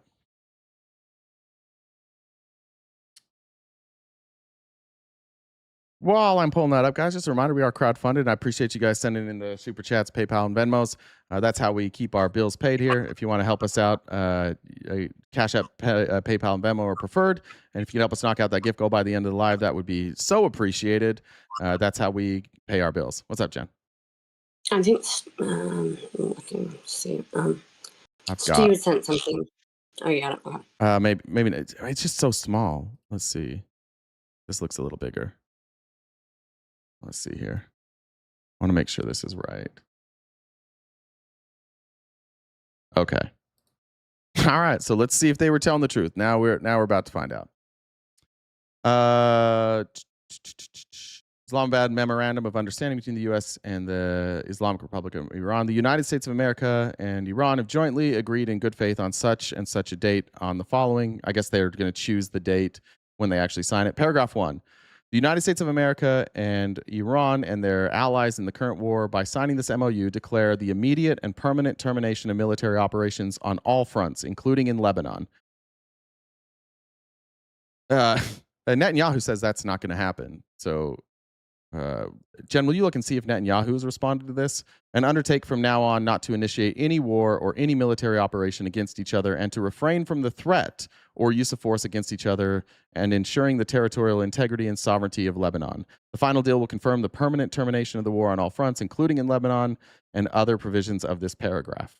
That is a direct shot at Israel. Paragraph 2, the U.S. And Iran undertake to respect each other's sovereignty and territorial integrity and to refrain from interfering in each other's internal affairs. Paragraph 3, the United States of America and Iran commit to negotiating and achieving the final deal in a maximum of 60 days, extendable with mutual consent. Paragraph 4, immediately upon the signing, the United States of America will begin the removal of its naval blockade and any disturbances or impediments against the Islamic Republic of Iran and will fully end the naval blockade within 30 days. During this period, the traffic of vessels will be in proportion to the numbers of pre-war traffic being restored by the Islamic Republic of Iran. The United States further undertakes to remove its forces from the proximity within 30 days after the deal. I don't know that this is like hotly contested, but U.S. officials have been saying that Iran will not control the Strait of Hormuz. That doesn't look like that's true so far. We'll see if they have something later. Paragraph 5, upon the signing, Iran will make arrangements using its best efforts for safe passage of commercial vessels with no charge for 60 days, only from the Persian Gulf to the Sea of Oman and vice versa. So no tolls, but only for 60 days. The traffic of commercial vessels will immediately start and consider. So we need to see, like, we got to see if there's something in here that says that later on they won't be able to charge tolls because, again, this administration said it will be toll free. Sounds like we got 60 days of that. The traffic of commercial vessels will immediately start in considering the need for removing the technical and military obstacles, and demining by Iran will be instated within 30 days. Iran will conduct a dialogue with the Sultanate of Oman to define the future administration of maritime services in the Strait of Hormuz in discussion with other Persian Gulf littoral states in line with the applicable international law and the sovereign rights of coastal states of the Strait of Hormuz. Okay, so they're going to negotiate with Oman and other Persian Gulf states on whether or not they can do tolls. So it looks like we're out of that discussion. So we can't guarantee that. So far, nothing. So far, we're 5 paragraphs. We've gotten nothing but some of what we had before, except for now we may have tolls. U.S. undertakes with its regional partners to develop a definitive mutually agreed plan with at least $300 billion for the reconstruction and economic development of the Islamic Republic of Iran. That's okay. So they lied. How did Trump lie about this morning? He said this was fake news this morning. Axe Grinder. It's not a toll. It's just a random fee paid to Iran in order to pass through the strait, but definitely not a toll. All right. Jesus Christ. The mechanism for the implementation of this plan will be finalized as part of the final deal within 60 days. All required licenses, waivers, and permissions needed for the relevant financial transactions will be graded by the U.S. in paragraph 6. So I guess we'll decide if it's okay, but we're not giving that money. Paragraph 7, the U.S. undertakes to terminate all types of sanctions against Iran, including the UN Nations Security Council resolutions, examples, the IAEA Board of Governors resolutions, and all unilateral U.S. sanctions, primary and secondary, in an agreed-upon schedule as part of the final deal. So we're dropping all sanctions. We're 7 paragraphs in, 14. Halfway through, we have gotten nothing. Iran has gotten a lot. Wow.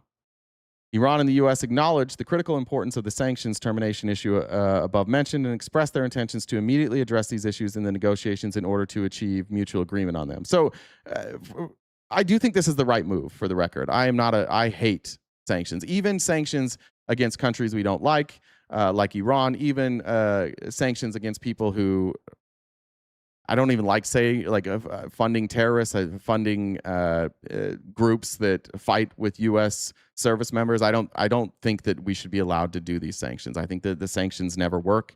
I think that all they do is cripple people and create more radicals. I love this, actually. Most of this, for the record, I like this. I do think that Trump's framing of this and his posturing that we were winning and we would win these negotiations is obviously not true. But I think this makes sense. Like like if you get all of these countries to work together economically and tie their positions together, you're less likely to have war. I'm a big fan of this type of. Some people call it globalism, but I'm a big fan of this. I like diplomacy. I like people intertwining their economies because it makes people less likely to go to war. I'm happy with this so far.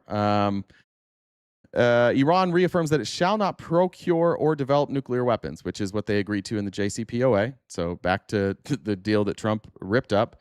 The U.S. and Iran have agreed to resolve the disposition of stockpile-enriched materials pursuant to a mechanism that will be mutually agreed upon in accordance with the schedule mentioned in paragraph 7, with the minimum methodology to be down blending on site under the supervision of the IAEA. Down blending is exactly what you think it is. Down blending is literally taking the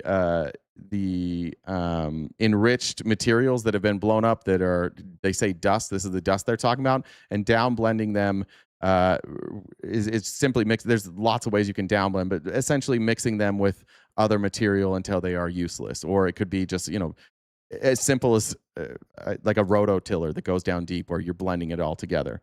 So that's the minimum. Maybe there's a different, like, I guess they can agree if somebody wants to take the enriched uranium out or that dust, they can, but the minimum methodology will be downblending. Two parties also agreed to discuss the issue of enrichment and other mutually agreed matters regarding Iran's nuclear needs based on a satisfactory framework being agreed upon in the final deal. So, okay, so they're going to be able to enrich still, looks like. Is it like diluting? Yes. Let me just pull it up. Like, let me get a better definition. That's my understanding of what downblending is. Let me make sure I'm right on that. I want to make sure that I'm not just making that up. This is highly, let's see, individuals cannot downblend physical elements. You must go through off, let's see, for those looking at how, that's not going to work. Let me go to Perplexity.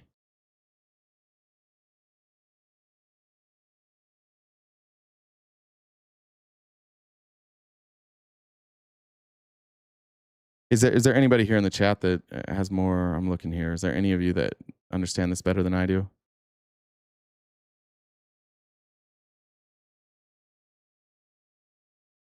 Okay, so it's the process of reducing enriched uranium concentration. Why is it not telling me? It's just telling me how to enrich. See, AI is not that smart. Oof, not AI. No, AI is. Don't get mad at me for using AI. I'm trying to figure out how they would do it. So you could mix uranium with depleted uranium. And then the material becomes useless as a weapon because it can't sustain a nuclear explosion without re-enrichment. So you can use uranium hexafluoride, and you can mix that. You can do molten uranium metal blending, mixing liquid with uranium metals. Uranal, either of those is bad. Nitrate solution blending, mixing acid solutions with HEU and blend stock. When Russia bought 500 metric tons of Soviet weapons grade, HEU was downblended into LEU, which is, I don't know what LEU even is. Okay. So yeah, they have to mix it, and then it makes it so it can't be turned into weapons grade. Great. There's downblending. The two parties also agreed to discuss the issue of enrichment. I think we got that. Paragraph 9, pending the final deal, the United States and Iran agree to maintain the status quo. The Islamic Republic of Iran will maintain the current status quo of its nuclear program. They're keeping their nuclear program.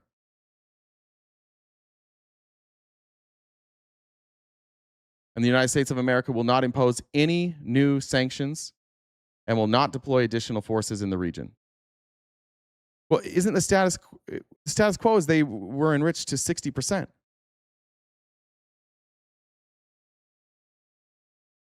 I wonder, hopefully we get some more transparency on what the status quo is, but the status quo is 60% instead of 3.6%. Just mixing the gas back with standard ratio gas. Thank you. I knew we had some nerds in here. Paragraph 10, the United States undertakes that immediately upon the signing of this MOU and until the termination of sanctions, the U.S. Department of Treasury will issue waivers for the export of Iranian crude oil, petroleum products, and derivatives, and all associated services, including banking transactions, insurances, and transportation. Just all sanctions lifted. That's crazy. U.S. undertakes to make fully available for use the frozen or restricted funds of Iran upon the implementation. So we are unfreezing the funds? The U.S. and Iran will mutually agree on the procedures related to the release of these funds during the negotiations. Such funds, whether retained in the original account or transferred, shall be made fully usable for payment to any ultimate beneficiary designed by the Central Bank of Iran. This is worse than the JCPOA. Like, they weren't even allowed to distribute their own money. They weren't allowed without oversight.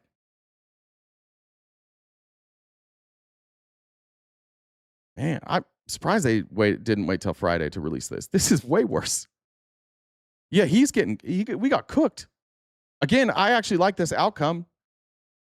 If you're a war hawk, and if you're Pete Hegseth, and if you're this administration's posturing over the last 3 months, this is a bad deal. I like this. The United States of America and Iran agree that an executive mechanism will be established to monitor the successful implementation of this MOU and future compliance. After signing this and subject to the beginning of the implementation of paragraphs 1, 4, 5, 10, and 11 of this MOU and the continuing implementation of these measures, the United States of America and the Republic of Iran will start negotiations regarding the final deal exclusively on the other paragraphs. The final deal will be endorsed by a binding UNSC resolution. They're cleaning up. I would say, first, it's atrocious that we were in this war. This never should have happened. We'll take the apologies, though. We'll take the apologies from MAGA now. You were wrong. You were very, very wrong. We were very, very right. Shout out to places like Dropsite News and Zateo and the Majority Report and Breaking Points and all the people who covered this. It looks like Iran was telling the truth almost the entire time, and that our government was lying the entire time. Illusion said, 10-1, Israel doesn't stop attacking any takers. Well, yeah, Jen, did you say, has Netanyahu responded to this yet? Oh, here you have. Netanyahu issued a high-profile response during a press conference in Jerusalem on Monday. Yeah, I saw that, and he said that with or without an agreement that Israel does not yet know the final negotiated terms, but he underscored Israel's autonomy, declaring with or without an agreement, Iran will not have nuclear weapons, not today or not tomorrow. Nothing in here about, and Trump acknowledged this, nothing in here about ICBMs. We're not telling them they can't build up their military. So yeah, we'll see if Netanyahu says anything now. Whoa. Any thoughts from the chat there? Sanctions primarily hurt the civilian citizens. Agreed. This is great for Iran. This is great for humanity. I'm a fan of this. For the record, I fully support this. It's rare that I fully support something that the Trump administration agreed to, but I support this. I hope that this is agreed to. I hope that it's finalized in the next 60 days. It was far past time, but none of this needed to happen. This is all silly. Iran got bombed. We murdered a bunch of people, all to have a deal that is much more favorable to Iran than the JCPOA. They agreed to a Trump building? I don't see that. Your view is prejudiced by your Democrat views. Thanks, brother. That's very insightful. That's about the level. Like, dude, this is your administration put this out. Do you want to give me, like, what am I missing here? Where's the big wins here? All to distract from the Trumpstein files. There is like another layer to this, though. If Netanyahu's mad, maybe Netanyahu releases more Epstein files. Maybe Iran threatened Donald Trump to release the Epstein files. Because this is a bend over and take it deal based on the posturing of Donald Trump. Based on what the Trump administration has been telling us, this is a bend over and take it deal. What caused Trump and this administration to back down this much? We can speculate. I think it would, even without the Epstein stuff, like, it was clear that this was going to happen. We've been saying it. This is I don't want to say catastrophic. It's just not what they said they were going to do. Because again, I'm happy with this deal. I think this is a good deal. Okay. Let's move on through the outline here. Some of these I might have to skip. This actually makes sense now. You'll notice in there that there was nothing about Iran not having missiles. That was part of our justification. That was part of the imminent threat of why we went to war, is that they had intercontinental ballistic missiles that could reach our troops in the region. And so we had to get rid of their military so that they couldn't hit our troops. But now there's nothing in this agreement that says they can't have a military and missiles. And Trump confirmed that earlier this morning. So we'll be working on a parallel effort with the Gulf nations to address non-nuclear issues such as the conventional ballistic missiles, which we'll be talking about, and support. I mean, they have to have some because other people have some. You got to have some. Somebody said you shouldn't give them one. I mean, I have guys. I like some of these guys, but I don't think they're smart. What do you think he was listening to our show? Have we not been saying this forever? That Iran should be able to have weapons? That if Israel can have weapons, that Iran should be able to have weapons? Look how dead inside Rubio looks. Warhawk Rubio. Israel plant Rubio. Like, fuck. But have we not been saying this all along? And now here's Donald Trump saying exactly what we said. Sir, you shouldn't let them have any missile. I said, well, what am I going to do? Am I going to let Saudi Arabia have missiles, but they can't have them? Yes, sir. Doesn't work that way, you know? No, it doesn't work that way. That's weird. These libs were saying that. Jackie said, hey, homie, what's up, Jackie? Thank you for the $5 over on Cash App. Doesn't work that way. And missiles aren't the problem. Missiles they hurt a little location, but they don't blow up the planet. Damn, dude. Hire me to run your foreign policy. We could have avoided all of this. All right. Here's Trump talking about Lebanon and Netanyahu. Now, Lebanon is mentioned multiple times in this agreement, and I believe that the United States feels like they are going to be able to convince Israel to stop what's happening in Lebanon. But if it doesn't, it's not just Iran. It's all these other Gulf states who are in on this negotiation who also want Israel to stop bombing Lebanon. We had this deal done. You had a deal that was going to give them legally a nuclear weapon. And if that happened, Israel would have been blown away. And in all fairness to Bibi Netanyahu, who happens to be a good man, gets a little excited sometimes.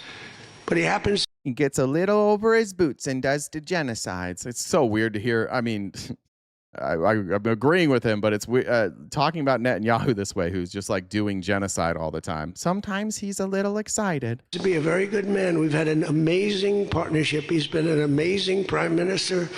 We have a little dispute over Lebanon. I say, you can do a little softer touch, Bibi.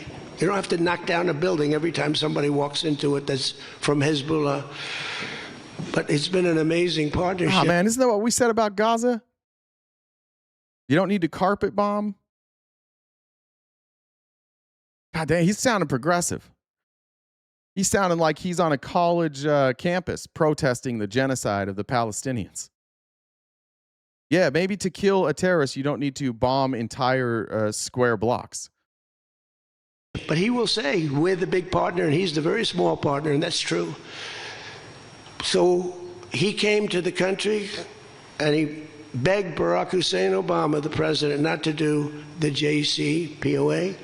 Okay, let's compare the JCPOA. Okay. So there is nothing in this memorandum of that's a great freeze frame. Suck a dick, literally, Donald. There's nothing in this MOU that talks about the level to which Iran can enrich uranium. It sounds like, because they said status quo, sounds like they can get to 60%. But under the JCPOA, it restricted Iran from enriching past 3.67. It closed off the plutonium path by redesigning the Iraq heavy water reactor, which could have produced enough plutonium for 1 to 2 nuclear weapons per year. I didn't see anything about plutonium or the heavy water reactors in that memorandum of understanding, so it sounds like they can have that. Iran, in that initial group deal, agreed to implement additional protocols giving the IAEA expanded access and information. Was that even in? Was that in the memorandum that they're going to give that there's going to be expanded access and information? That might be in the details we work out later. Let's reserve judgment there. The verification regime was effective at providing transparency, allowing Iran to raise confidence it was not producing nuclear weapons. I don't know what we have there. I don't know what the transparency regime is going to be here. I don't know what level of transparency we're going to have. And then during that deal, Iran's breakout time was more than 1 year. As of the IAEA's November 2024 report, when the deal collapsed, breakout time had decreased to 1 week or less. But yeah, this isn't a better deal. We had far more control. Again, I like this deal. I don't have a problem with it. It's not what they sold you. Robin, thank you for donating $10 over on Cash App for the gift goal. Appreciate that. Okay. Let's go here. This was just interesting. Now, Trump loved talking about Soleimani. This is fucking weird. Like, this I didn't know, and maybe you guys knew this. Maybe this isn't news to you. You remember that? I blew him up in the Valley of Death. He got off his plane, and we followed him, and in all fairness, we drone strike to an airport and killed innocent people around Soleimani. For the record, this is the equivalent of the Iranians coming over here and drone striking Pete Hegseth and killing a bunch of civilians, and then saying it's okay, we did that because Pete Hegseth killed a bunch of Iranians. Like, if you just play this both sides, Iran, if we can just do that to Soleimani, then Iran should be able to do that to Pete Hegseth. Because they've been wonderful to me, Israel, but they didn't want to do that attack. They were all set the night before the attack. They informed me they didn't want to do it, so I had to make a decision. I made the decision to do it. But it was a joint venture, as we say in the real estate business. Israel backed out of killing Soleimani. Did you know? I didn't know that. That's news to me. I also don't know if Trump's telling the truth. You tell me that Trump was more psychotic than Israel? Israel's like, nah, and he's like, nah, we'll do it. Yeah, he did just admit to being the fall boy. Yeah. That was a joint venture between Israel and us. We studied it for a month. We knew what plane he was going to be on. Almost a month before, he only traveled on commercial airliners, the big ones with lots of people, because he knew we wouldn't shoot him down. He's very smart. So we just killed him anyways. Natalie said, missed most of the show today. Work got in the way. Trump is so dumb. MOUs are completely unenforceable. Agreed. But we knew he was going to be on that plane. We followed him. And then Israel informed me that they won't do it. And I had to make a decision. Biraki said Israel wanted to wait until Soleimani entered a preschool and then blow him up. That's fucked up. Might be true too. Sydney said Trump lost the Iran war on behalf of the U.S. citizens. Thanks, Don. Some very good generals, and not the ones you see on television. Very good. And I want to thank also Pete Hegseth and General Raisin Kane, who's phenomenal. Okay. Oh yeah, Pete Hegseth said that they will not have a nuclear program, and that they won't be able to have weapons in the future, and that there will be total and unconditional surrender. And I don't know if he did a great job. It seems like he was a catastrophic failure by his own terms. These guys are phenomenal. They can't be better. But I had some good generals, and I said to them, well, if Israel's not going to do it, we're all prepared. Do we do it? Do you like doing it or not? He says, sir, if you want to do it, we can do it. How well? We'll do it just as well or better. We'll do it ourselves. We don't need anybody. So we took out Soleimani. One of the biggest events to happen, the Middle East, maybe ever, but they say 50 years, they say 100 years. Are you talking about him mentally? Me, this wimpy dude's the enemy. The enemies of America promote harming the American presidents and vice presidents, or did you think that Pete Hegseth was the vice president? I'm not sure which one you're saying. It seems like if you're criticizing me, you're mixing up Pete Hegseth and JD Vance, and if not, then I don't know if Donald Trump is promoting the harming of American presidents and vice presidents. I'm not sure exactly what you mean by that. That's weird. Then this, again, just vindicated. That's great. One of the greatest songs of the 2000s, Dashboard Confessional, vindicated. I'm going to be playing that all day because here's Donald Trump sounding like RTP. Can you explain, though, what Oh, sorry, it wasn't me. Said, am I wrong thinking Trump's fragile ego may finally work a tiny bit in our favor, that he may decide he's affronted that BB's genocide is giving him the finger, ignoring his authority? Maybe. differences between giving Iran U.S. dollars and unfreezing U.S. dollars? He's talking about me? Oh, he just doesn't know that JD Vance is the vice president and not Pete Hegseth? Okay, cool. Well, the unfreezing, that's an easy one to answer. We have taken a lot of their money, and we have their money. We have taken their money. It's not our money. It's their money, and we froze it. At a certain point in time, I guess we're going to have to give it back. You know, if we didn't give it back, nobody would ever invest in the dollar again. Whoops. I think maybe these Gulf Coast states said, we're not going to invest in your country. You guys are fucked right now. The whole world knows the United States economy is teetering. And if they stop using the dollar as the petrocurrency, the petrodollar, as the form of currency that we trade oil in, we're fucked. Did he just admit that? Did he just admit that that's what this was? That he got bent over by people threatening not to use the dollar anymore? Did BRICS win? Is this a BRICS thing? I didn't make this connection earlier. I think the next clip might validate that. Swish said, Trump, dumbest psychopath in the history of ever. To give it back. You know, if we didn't give it back, nobody would ever invest in the dollar again. If you took their money, because I thought about it, you know, I'm not the most perfect person. I said to Scott, why do we keep their money? What the hell are we giving it back to them? But, you know, people from lots of nations, some nations we don't agree with, they have their money. The dollar's become very strong under me. Can you explain? Okay. The dollar has not become strong under you. In fact, let's look at that value of the dollar by month. Let's see.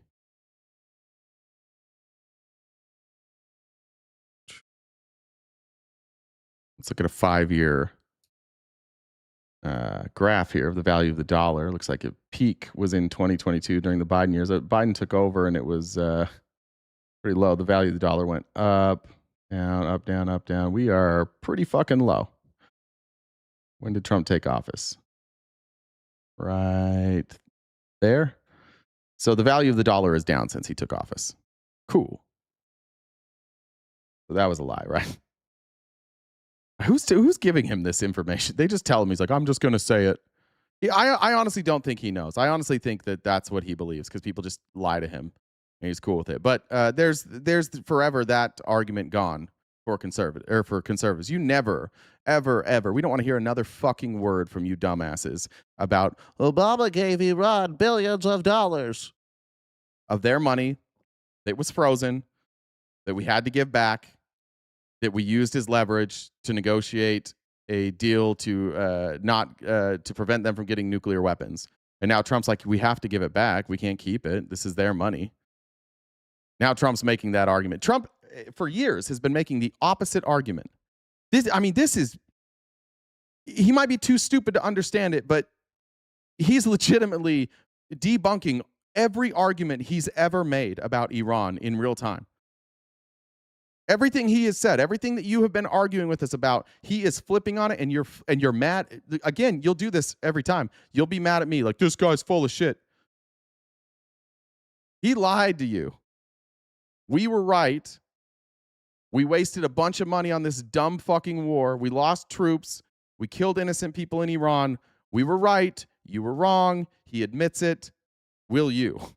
Will you admit it? Probably not. All right. And then this. This is why I didn't pick that up at first, but maybe this was a BRICS thing. I think the BRICS countries are the reason that this happened. The thing I want to thank China, President Xi. I was with him, and he stayed neutral, totally neutral, and I appreciate it. And I want to thank Vladimir Putin. He was thanking the two most powerful leaders of the BRICS countries right after you say that people will stop using our dollar to purchase oil is a pretty good indication that he got bent over by the BRICS nations. Did we just thank China and Russia? We sure did. We sure did. Look at Rubio. I don't think he wants to be there. This is decades of conservative foreign policy blowing up in their faces. Everything they've said, as long as I've been alive, in regards to Iran, is blowing up in their faces, and they can't do a goddamn thing about it because they bent the knee to Donald Trump. And here we are at the end of this war of choice that we didn't need to be in, and Donald Trump is thanking President Xi and Vladimir Putin.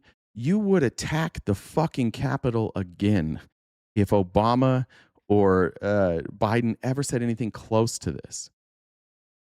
Obama, like, Republicans tried to start a civil war and say that Obama was a Chinese plant for showing deference to them while he was in China.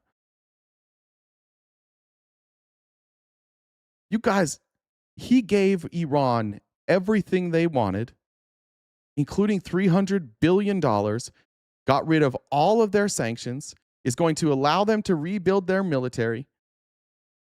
It doesn't look like the nuclear agreement will have near the teeth that Obama's had. And then he has to, on his way out, be like, and by the way, I would like to thank the real heroes, Vladimir Putin and President Xi.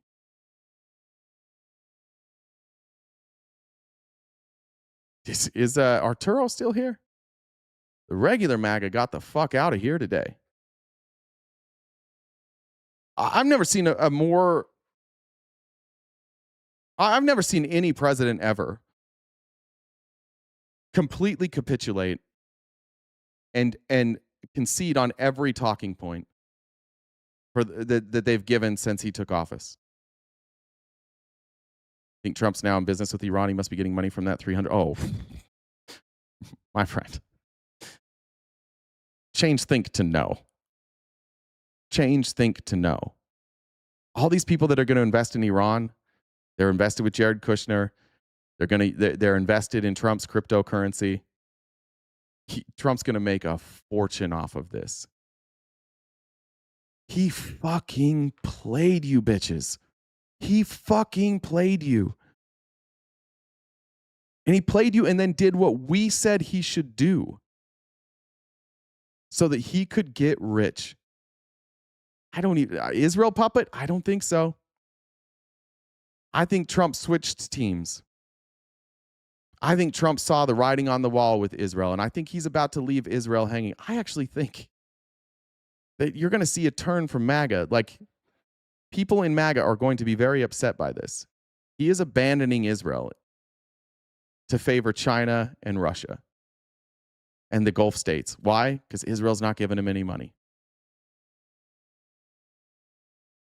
Oh, he certainly switches teams. There's no MAGA. This is crazy. I'm looking at our viewership, which is rising. There is not a MAGA voice in the chat. They're gone. 300 billion Gulf states ain't going to pay that shit. Yes, they are. They are. They're going, but it's going to be in investments and frozen funds. These other countries have frozen, like who has? Let's see, who has most of them? I'm trying to remember.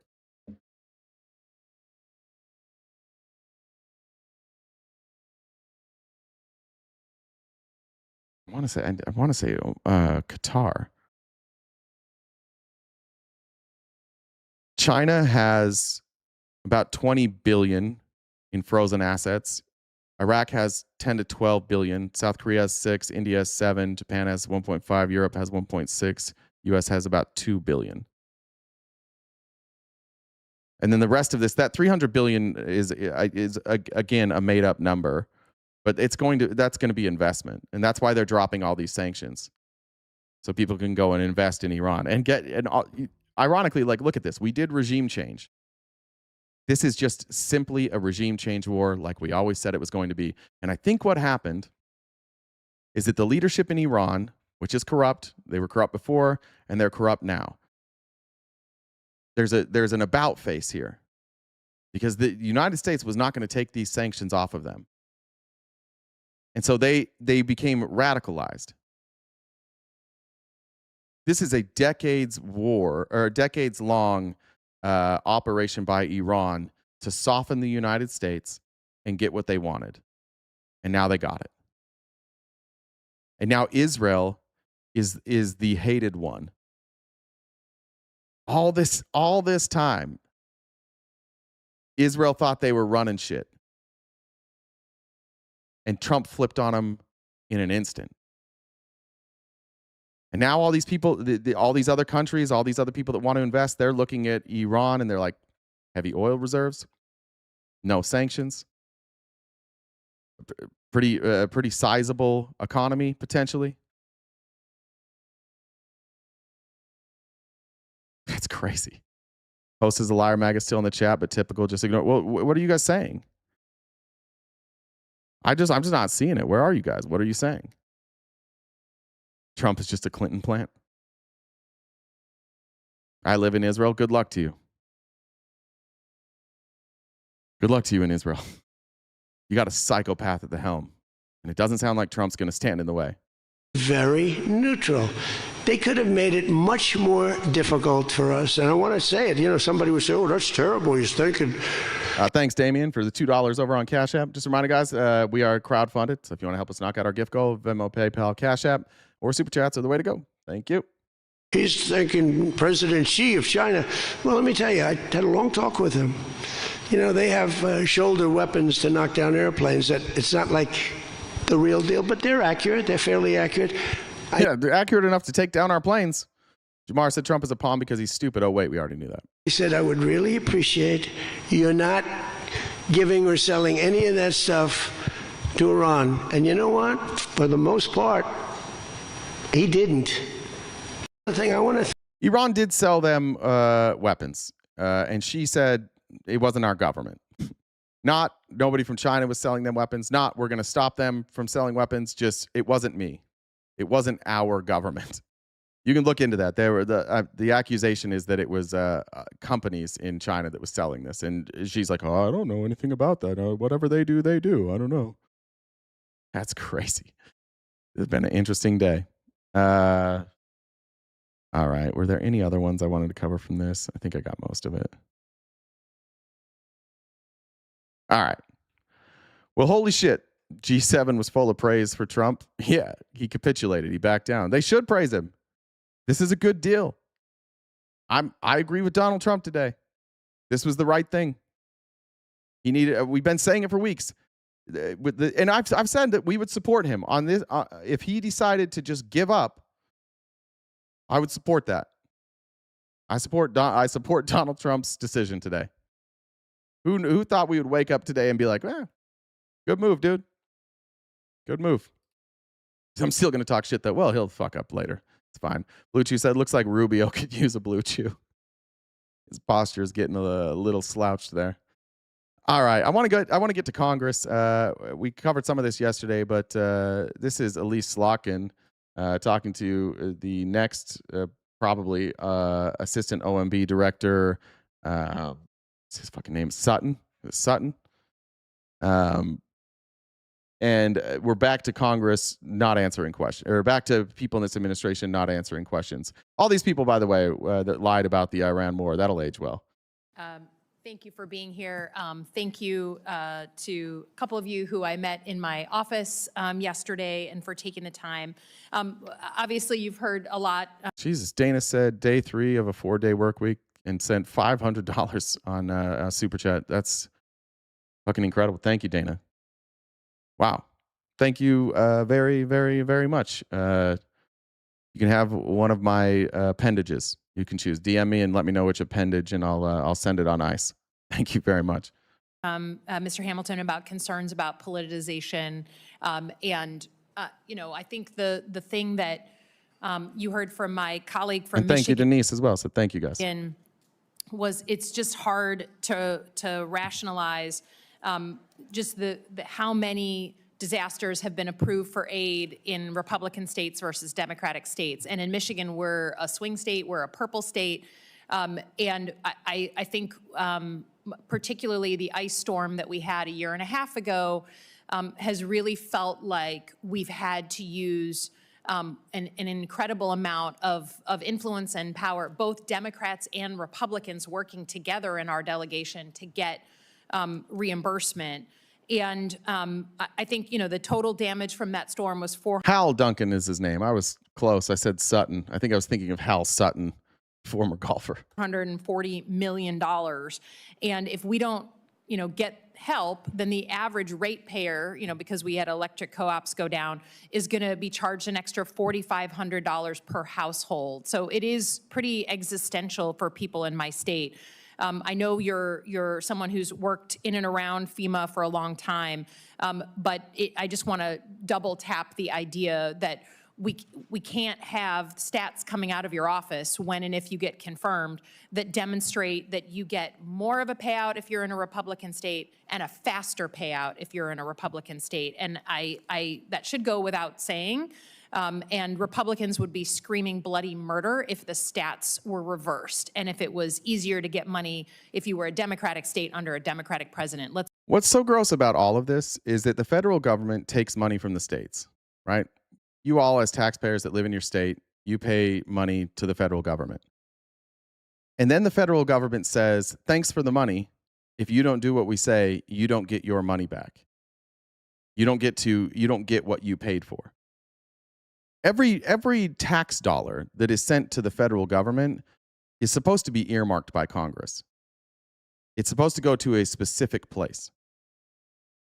And this administration, unlike any administration, I think, in history, I can't remember a time this happened, is choosing then to take that money from blue states and say, we don't really like you, you don't get your money back.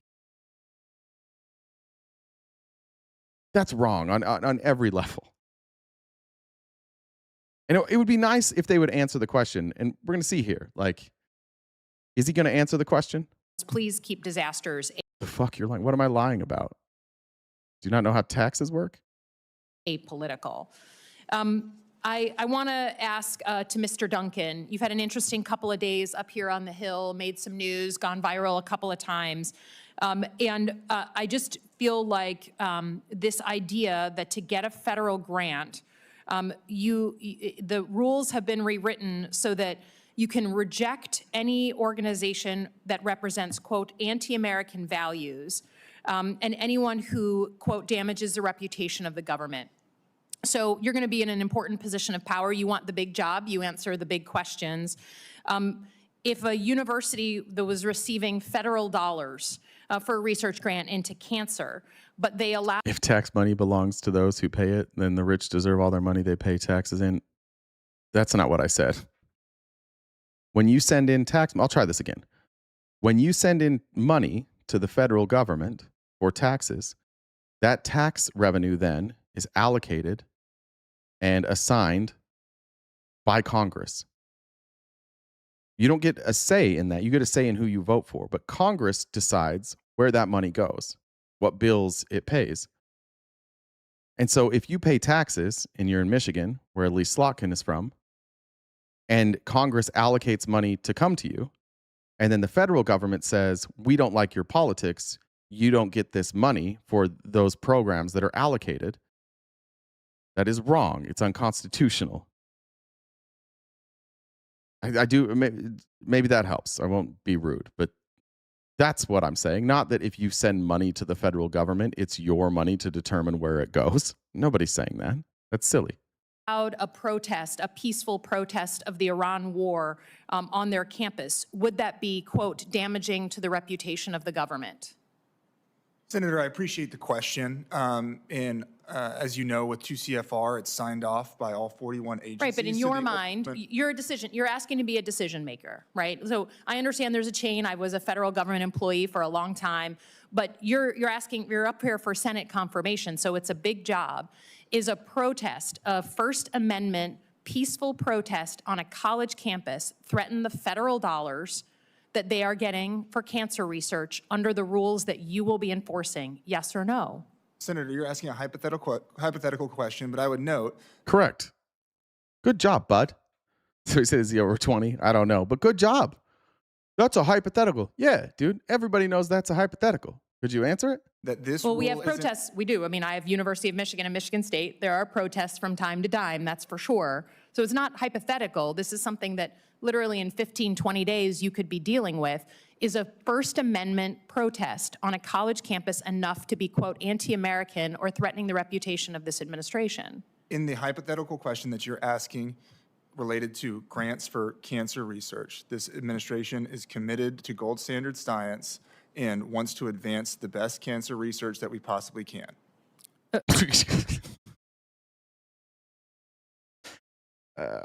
It's fucking crazy. Well, I get you guys answer questions. Why are you okay with this? Why is every person brought before Congress just like, I refuse to answer any questions? Just want to know. You're asking for this job. If you have a First Amendment protected protest on a campus, and it is peaceful, and there are no crimes committed, should that be justification for pulling cancer research from that school? The answer, of course, should be fucking no. And every person who has ever tried to be the assistant director of the OMB would have answered that question no. Everybody. The only person who would not answer no to that question is somebody who knows they're being put on record for something that they absolutely intend to do. And the reason we know they absolutely intend to do this is because they wrote it down and they put it on the internet. And it's called Project 2025. And it's in there. That's why he won't answer the question, because we know the answer. It's written down. He's going to do it. And he doesn't want to have to answer for lying in front of Congress. Okay, so if they can have a protest on their campus, and I would just say slashing cancer research and slashing our science institutions around the country, and making us have to be literally 1/10 of the medical research that's going on in. All politicians are scum and both sides never answer questions. No, that's stupid. Shut the fuck up. No, every OMB director would answer this question, or assistant. That's stupid. Sometimes they, two things. One, this isn't a politician. This is somebody that is an appointee. You don't vote for this person. They're not in politics. They work in the administration on the administrative side. This is not a politician. This is the opposite of a politician. So two things. One, recognize what the fuck a politician is. Two, no, they usually answer questions. And we can go back, and I could probably find a video of the last assistant OMB director answering questions directly. Like places like China and Europe is not a way to uphold a gold standard for cancer research. And I say that for a woman who's, got cancer in her family. If a domestic violence shelter receives a federal grant, but they also post complaints about this administration's cutting of domestic violence funding, will that put them at risk of being labeled anti-American or threatening the reputation of this administration? Senator, again, you're asking hypothetical questions. The ultimate deciders of these grants will be the political employees at the agencies. I would imagine in this situation, it would likely be HHS. The political employees? the political appointees like yourself. The political appointees, OMB does not issue grants. We issue guidance, uniform Right. guidance on grants. So I would not make decisions on a specific grant. But if It would someone be calls you, I mean, again, this is like you can't want the big job but then not answer the big questions. I think the idea that First Amendment activities would be, quote, anti-American or threatening the reputation of this administration, you understand that you're creating a climate of fear around things that are actually, it's the opposite of anti-American. It's the most American thing in the world, the First Amendment. So I think you've raised a lot of concerns in your testimony over the last couple of days, but the idea that the administration would put that kind of language out there to intimidate and scare people out of freedom of speech is something that is the most anti-American thing I've seen in a long time. Yield back. Okay, great. Now moving on to this is, I forget his last name Gallo. He is Trump's pick to be William Gallo to be the Postmaster General. This was let's give a small round of applause here for maybe accidentally, I don't know, answering a question. This is as close as it gets. So I want to show an example of maybe the one person appointed by Donald Trump, and maybe he'll get his appointment pulled now by accidentally saying that the mail is a safe way to send your vote. Do you believe that mail-in voting now is safe and secure? That's a very good question. I would say it's not mail-in under the proper guidance and monitoring. Yes, I do. I mean, for instance, President Trump won my state in 2024, and there was a ton of mail-in voting. Was that voting for President Trump safe and secure, or no? It was safe and secure. Okay. Do you believe? Somebody who asked that, do I only show Dems questions? No, we'll show Republicans questioning. But when I'm showing hearings like this, what I'm doing as a political commentator is I'm not a cheerleader for the government. I'm not going to sit here and show a bunch of people telling the truth or answering questions unless those questions are important. I'm not trying to necessarily play politics here. So generally speaking, the harder questions are going to come from the opposition party. That's true. That's one of those places where, like, both sides, I'm on board with you. Both sides do that. Occasionally, Republicans, and we've showed a lot of times Thomas Massey, Rand Paul. We've shown Tom Tillis, John Toon. I've showed Republicans, Senator Kennedy. We've shown a lot. But yeah, I'm not going to play the entire hearing. You can go watch that on your own. It's not newsworthy for me when somebody is asked a question and answers it directly, unless it's a question that we haven't heard before, and then I might show it. But yeah, when Republicans are putting up nominations, it's going to be like 90% of the time it's going to be Democrats asking the question. Believe that mail-in voting now is safe? It looks like cherry picking. It is cherry picking. I'm cherry picking the times when the people that are working for our government refuse to answer questions. I am a critic. I am not a cheerleader. To make up hypothetical stuff that might never happen is also pretty fake. No, that the hypothetical question was about, because he's not in office. So she can't ask the question about what he has done in office. She's using a scenario that has already happened and funding that has already been pulled, and said, in your position, will you continue this practice of pulling funding for political purposes? This feels an awful lot like Steve, and you probably need to understand this. Like this is cheerleading from you. This is you being uncomfortable with this. I don't think as citizens or political commentators, it is our role to beat off to the government or tell them good job. Yes, we cherry pick the questions. I pick the questions that I find they're most evasive on, and I think that's important. That's how we hold them accountable. They don't need us to clap for them. They don't need a little pat on the bum. We hold them accountable when they won't answer questions. Is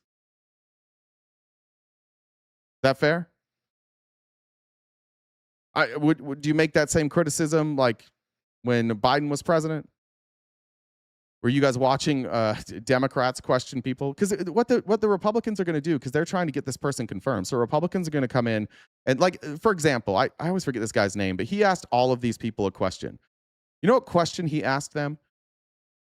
Every one of them, he said, do any of you have a Nazi tattoo? How is that helpful?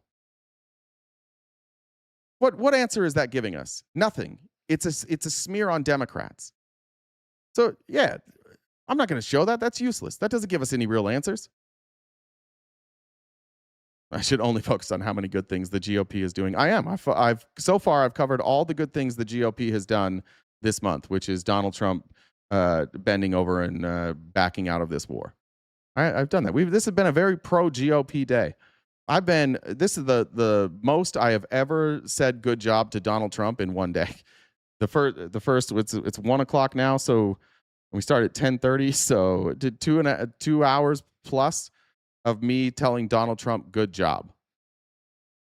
I think you guys should say, like, anybody else doing that? That's pretty good. I dedicated a great portion of my show to tell Donald Trump good job. Twistgrass, thank you for the $50 super chat. I appreciate that very much. All right. Moving on here. This now is Don Berthiamy. He is a career federal attorney and watchdog that has been nominated to be the Inspector General for the Department of Justice. Now, the Inspector General for the Department of Justice is there to ensure that the Department of Justice is acting within the law. They will be there to investigate. They are there as a watchdog for the Department of Justice. So this person, just understanding their role, should be a bit adversarial to the Department of Justice. They should be. They should be there. They should be completely independent, and they should understand that their role is to make sure the Department of Justice is acting within the law. That's what this role is for. So before we get into this questioning, MAGA, everybody else, we need to understand what this role is. This is somebody who ensures that they follow the rules. So let me test your independence. Who won the 2020 election? Joe Biden, as certified by the Senate. No, Mr. Bartholomew. Who won the 2020 election? We have seen that script. By the way, you should check with the White House. That script has been abandoned. They have a new one. Oh. Well, my understanding. Oh. I like that. It was kind of like sorry, I do need to update. From the 2020 election is we had an election. And Joe who Biden won it? Joe Biden was certified the winner of that election. That is a fact. Who won the popular vote? From what I recall in reporting at the time, that was Joe Biden.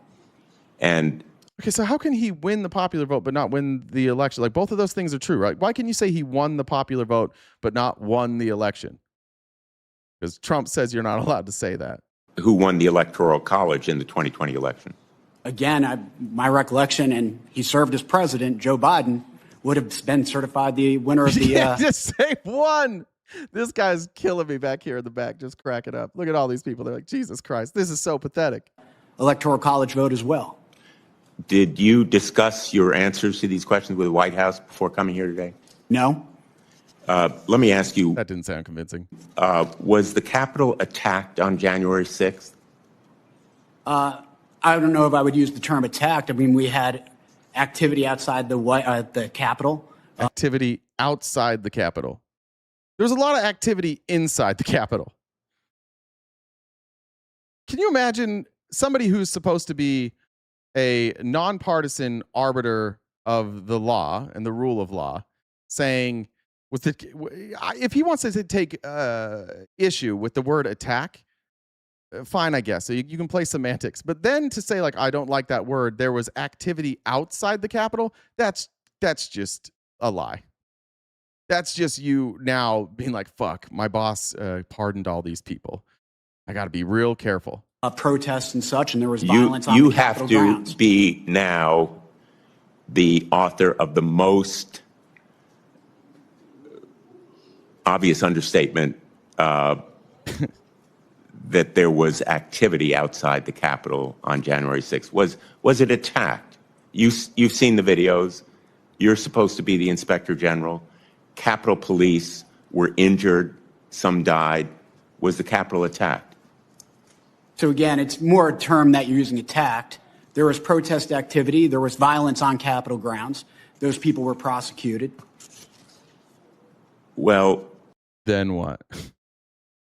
On Capitol grounds is inside the Capitol. On Capitol grounds is outside. Like that's generally how you're going to refer to the outside of the Capitol. On Capitol grounds. Again, this isn't somebody running for Congress. This is somebody who is supposed to be the permanent Inspector General for the Department of Justice. They work for the government, which was attacked. And this person is supposed to be nonpartisan and call balls and strikes. This is crazy. There was protest activity? There was protest activity. People went to the Capitol grounds. People entered the Capitol building, which is contrary, as far as I know, to law. But you wouldn't agree with me that the Capitol was attacked? I just don't agree with the term attack. When I think of attack, Were police officers attacked on that? The train show. Attack is the past tense and past participle of the verb attack. It means to take aggressive or violent action against a person, place, or thing, or to act as the subject of intense criticism. It sounds like it was attacked. Day. I.e., the security guard was attacked by the intruders. There was physical violence outside the Capitol that day. What about inside the Capitol? The Capitol Police weren't attacked? So what is it about that word that so troubles you? The police officers, did people take aggressive or violent action against them? That's an attack. That fits the word perfectly. It's not that I'm troubled by it. The term attack to me seems to imply like there was a coordinated effort to attack specific things. Let me ask. Well, that's because maybe you don't know what the word attack means, because it doesn't have to be a coordinated effort. If I go punch somebody in the face, that's not coordinated. It's just me. There was physical violence associated with protests. I regard these Capitol. kinds of questions as a test of your perspective independence. And so far, I think you're failing that test. Okay.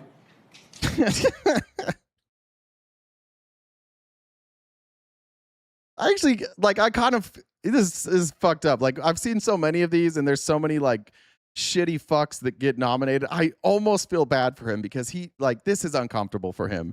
He knows what he's doing, and he doesn't have a good comeback. Oh, okay, yeah, you might be right. And I hope my colleagues will agree that the Inspector General of the Department of Justice should recognize reality and facts for what they are. And yeah, how's the chairman just not booting these dudes? Well, one, he's a Republican, and two, you can't force them to answer those questions. But what should happen is that everybody in that room and everybody who votes for their confirmation should see that this person is not qualified because they will not answer questions.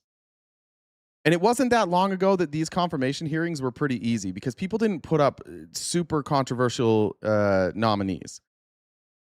Very rarely was Congress used to push these people through with 90 to 100%. And now it's like every one of these nominees is 50%, just barely over 50%.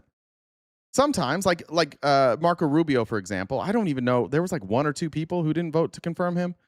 There's still people who get through, but this is going to be along party lines. What I would like to see, honestly, is I would like to see confirmations move to 70%. I don't think you should be able to win a simple majority and get confirmed. And yeah, that'll gridlock our government for a little while, until they start only putting up people who qualify to be confirmed. We got to put this back on Congress. This slim majority shouldn't be allowed anymore because whatever you want to say with your political views, these people fucking suck. You have to be a shitty person to get up in front of Congress and lie and be embarrassed like this. It's fucking pathetic. Even if they agree with your politics, these people are pathetic. This isn't good for our country. How many feds were there? None that I know of. Sweet competition. Can you name a fed that was there? I think Ray Epps is the closest. Can you name a single fed that was there? I bet you can't. All right. Okay, now this is Charlton Allen. Where is this? What the fuck? Did I not put the link in here? Oh, here it is. Charlton Allen is the nominee for the National Labor and Relations Board. And he has a crazy fucking past. Oh, I didn't know Rand Paul was the chairman. Let me tell you about Charlton Allen. He went to UNC Chapel Hill, so North Carolina. And in the 90s, he worked, he was a student activist, and he worked on a publication called, I can't remember what it's, the Carolina Review. And in 91, he and other members of the Carolina Review engaged in a raid on people who were protesting the Persian Gulf War, which, by the way, history has seen that they were correct. And we've seen this all across history. Like, college campuses are almost always right. If you see a college campus and like you have massive movements on college campuses protesting a war, they're undefeated. They're fucking undefeated. They're always right every time. So naturally, somebody who is being nominated by this administration was on the opposite side of that. And he and his friends from the Carolina Review dressed up in Arab garb, and they went and raided and threw water balloons at the peace encampment. Not the worst thing in the world, but he's always been a war hawk, somebody who believes that we should just murder people. At his time at UNC, he also held opposing views and printed opposing views about UNC's decision to build a Black cultural center. And there's a cover of a magazine that you'll see in this testimony where they portrayed a Jewish student candidate, somebody who was running for student body, with horns and a pitchfork. And that photo went on the cover of the Carolina Review. The guy's name was Aaron Nelson, and the picture was edited so he had horns. Wait till you hear what he says the reason for the horns and the pitchfork were. And then inside that article, there's a quote saying the difference between Aaron and the other candidate is simple. He's Jewish. Now, he's going to claim that he's not anti-Semitic, but that's what his article said. The difference between him and the other candidate running is that he's Jewish. The same article also reported issues of the publication featuring a Black man in a bullseye and cartoons with Klansmen, along with anti-Muslim, anti-gay, and anti-immigrant activity tied to Allen's campus group. He led an attack on Muslim groups, gay groups, and immigrants, and challenged the construction, again, of the Black Cultural Center. So now he's being questioned by Ruben Gallego, and let's hear his defense of this. He found a conservative campus publication called the Carolina Review. If you look behind me, you see the front cover of an edition of the Carolina Review depicting Aaron Nelson, a Jewish candidate for student body president. Your magazine altered Nelson's photo depicting him with the horns and a pitchfork. Inside the article says the difference between Aaron Nelson is simple. Okay.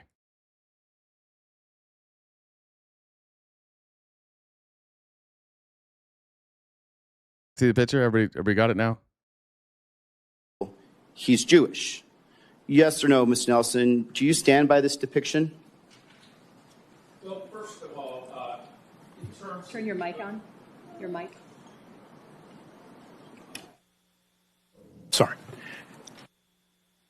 I'm Mr. Allen, not Mr. Nelson. But in terms of that cover, I would, if I were 30 years ago advocating for the review, I would say don't run that cover.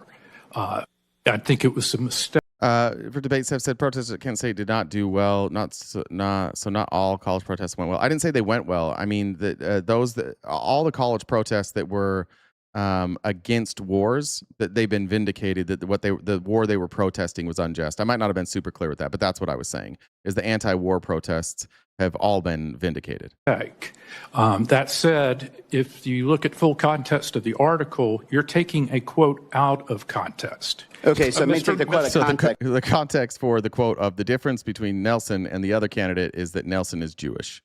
That's apparently that's out of context. But that's not being taken out of context, right? The pitchfork with the horns? Right. Is that, right. Because that's kind of hard to get out of context. In terms of the University of North Carolina at Chapel Hill, our chief rival was the Blue Devils, still are the Blue Devils. And the cartoonist's intention was to make an analogy to that. Oh, that's what it was. He's like Duke. But then you did say that the difference between him and the other candidate was that he was Jewish. Are you also implying that all Duke students are Jewish? So everything happened was just a total coincidence that the Jewish candidate happened to have a pitchfork and horns, and that also at the same time inside the context, so the difference with Nelson is simple, he's Jewish, and the difference being between them and the Blue Devils. So the difference is that he is a Jewish versus a Blue Devil? Is that what your defense is? No, sir. The point is this. Mr. Nelson voted not to fund a Christian group. He voted to fund the Jewish group.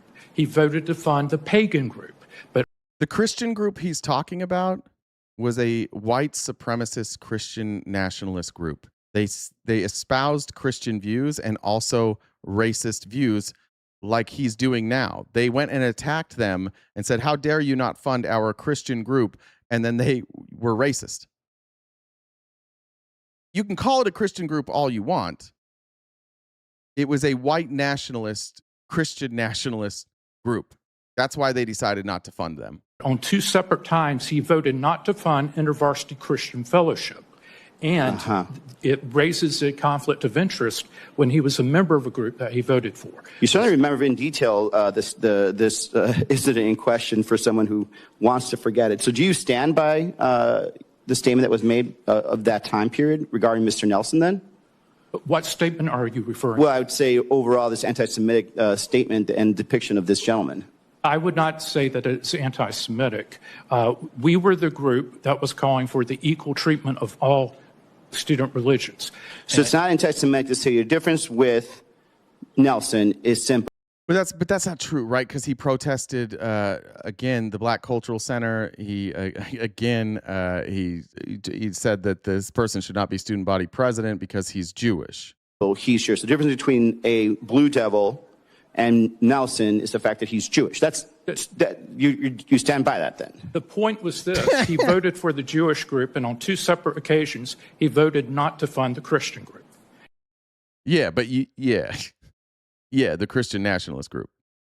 So we gave him horns and a pitchfork to call him a Duke Blue Devil, and then cited the fact that he was Jewish. Do racists know that they're racist? Like, I guess they just feel justified in their racism.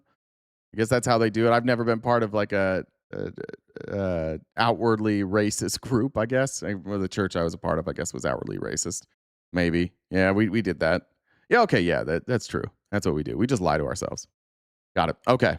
That's it on the hearings. I wanted to show this story from CNN. House staffers now are touring the minimum security prison where Ghislaine Maxwell is held, and I wanted to show you this is Representative Robert Garcia, and I wanted to show you his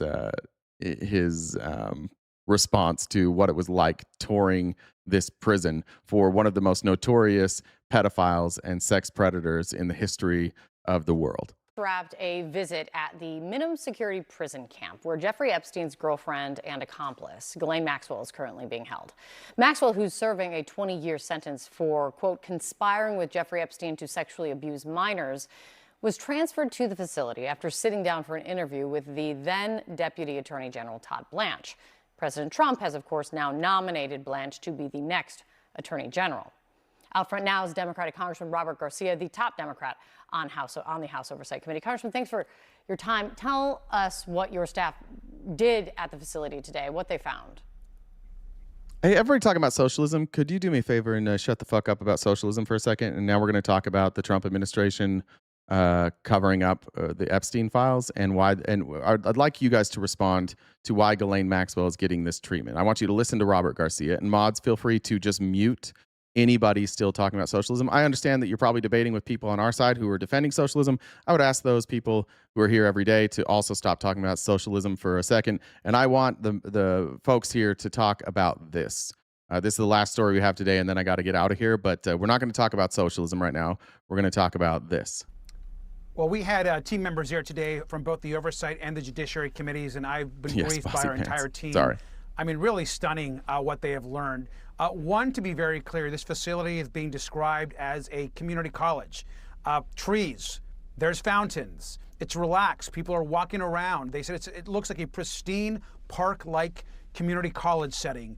This is the least of the entire Bureau of Prison system. This facility is essentially the least restrictive for movement. It is a minimum security facility, what Ghislaine Maxwell is at. And perhaps something that we didn't know before that might be the most interesting and damning at the same time is we asked the warden today about Ghislaine Maxwell being a essentially sexual It's a work camp. Yeah, it's like an after-school camp. Predator, being a sex offender.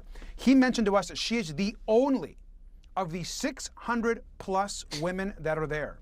She is the only convicted sex offender at that facility. And he could not answer and does not know why she was actually moved there. So the warden, no idea why she's there. And the team there— Steph, you can talk about socialism here most of the time. I just want to talk about this right now. Come back tomorrow, we'll talk about socialism. Admitted that she's the only convicted sexual offender there. That is outrageous. This is a cover-up. And Todd Blanche should explain who directed the move and why she's in this facility. So the president's attorney, who was not— I don't even know how he did this. Like, how did Todd Blanche even have authority to move her? What authority was he using there? He wasn't the attorney general. How did he even do this? Does the assistant attorney general have the authority to do this? So on the facility, we spoke with a former employee at that prison, Noella Turnage, and she says that she was fired. That's a good point. It's probably just a coincidence, Cody. For sharing Ghislaine Maxwell's emails. She talked about that prison warden specifically, saying that they personally handled Maxwell's mail, just as one example. Let me play this for you. There was also the warden's personal handling of her mail, which may not sound like a big deal to some people, but the other inmates in that prison, Aaron, they have a hard time getting out their regular mail, much less anything needed for court filings and things such as that. So, who said that? Bondi said, ask the Bureau of Prisons, or you could ask the boss of the Bureau of Prisons, who is the Attorney General. She is the boss of the Bureau of Prisons. So it sounds like her subordinate, Todd Blanche, went and approved something, and she didn't want to blame him for some reason. She wants to blame the Bureau of Prisons. They report to her. They don't report to Trump. For them to go out of the way to make sure that Maxwell had that opportunity was pretty disgusting to me. Your staff, again, spoke to the warden. How did she seem? How did she respond? What did she say? Well, first, they were very clear that the warden was not forthcoming, would not answer a lot of questions, was defensive, would not really or understand why Ghislaine was there. And I think it's really interesting that no one in that facility, not a single— Why can't she move Maxwell back? Because she got fired. But they could absolutely move Maxwell back. But then Maxwell might talk. That's what I think. Single person could actually explain to us why Ghislaine Maxwell is the only sex offender that's been convicted in that actual facility. What they did describe was park-like conditions, conditions that allowed everyone folks to walk around. And so we've yet to understand why she was actually moved there and why the warden, who won't answer questions— That's true, Vicky. Todd Blanche has admitted that he moved Maxwell. That's true. To why, whether it's questions about the mail, whether it's questions about the facility, whether it's questions about why Ghislaine Maxwell was there, none of that was provided. And of course, they're not providing access to Ghislaine Maxwell either. And so, but uniformly, by the way, all the staff came back with the same conclusion, which is that this is a park-like campus and Ghislaine Maxwell should not be there. So I want to read in response to CNN's exclusive reporting on other Bryan prison inmates saying that they were punished for speaking out. A Bureau of Prisons spokesperson said this in part. The Bureau of Prisons is committed to maintaining the highest standards of integrity, impartiality, and professionalism in the operation of its facilities. They went on to say that the Bureau of Prisons staff are prohibited from, quote, providing preferential treatment to any inmate. But the mystery does remain. Who transferred Ghislaine Maxwell to this minimum security facility? Did you find anything out? I mean, the warden would have to know when someone's coming in, but who was actually making this happen? Nobody will tell us, or they claim that they have no idea, which is why it's so important that Todd Blanchard not only asks this question in his confirmation hearings, but actually testifies in front of the Oversight Committee, a request that we have made to Republican and to Chairman Comer directly. He has to come in front and explain who made the order for Ghislaine Maxwell. Now, we asked Pam Bondi, the former AG, and she put the blame on Todd Blanche. She said she had no idea. And so it is time for the truth, and Todd Blanche deserves to give us the answer as to why and who ordered Ghislaine Maxwell to be transferred to this facility. Yeah, Blanche did, but the thing, Blanche did admit to that. And this is where I wish as a country we weren't so divided, because this seems like an easy one. It seems pretty fucking easy for us to just say, like, hey, we don't protect pedophiles. Ghislaine Maxwell shouldn't get preferential treatment. Everybody should be accountable. Todd Blanche should have to be answering these questions. Pam Bondi should answer these questions. They should do it under oath. The Republicans that are still here, MAGA that are still here, I don't know why you're not upset about this. I really don't. I don't know why there is so much loyalty to these people. History won't remember you well. You'll lie to your kids years down the road about all of this. Like, yeah, dude, it was crazy. Yeah, Trump was corrupt. I saw it. I voted for him, but then I got tricked. Or you'll just be like, I never voted for him. Like, this stuff all comes out. Trump dies, and when Trump dies, like, everything's going to come out. The people that are protecting Trump because they're afraid of him, after he dies, they're not going to care anymore. And all this stuff's going to come out. And all of you that are sitting here, like, you'll just lie about this. And this is what sucks about our country, and this is why we're not great. We are full of bitches in this country. We have a lot of bitches. The scariest thing to most people in this country politically is accountability and honesty. And that you can say both sides, fine. But if you're in here today and you're watching this and you're defending the administration, or you're saying like, oh no, they didn't cover this up, or oh, they've been totally transparent, that is some real bitch shit. That is some real bitch shit. Because you know that's not true. The evidence is overwhelming. It's crazy how much you have to look the other way. And I'm hoping that maybe for some of you, Donald Trump totally capitulating on Iran, and you realizing that the entire war, the justification of the war, the goals of the war, that was all just blowing smoke up your ass. I hope that is awakened some of you. I don't want to say woke.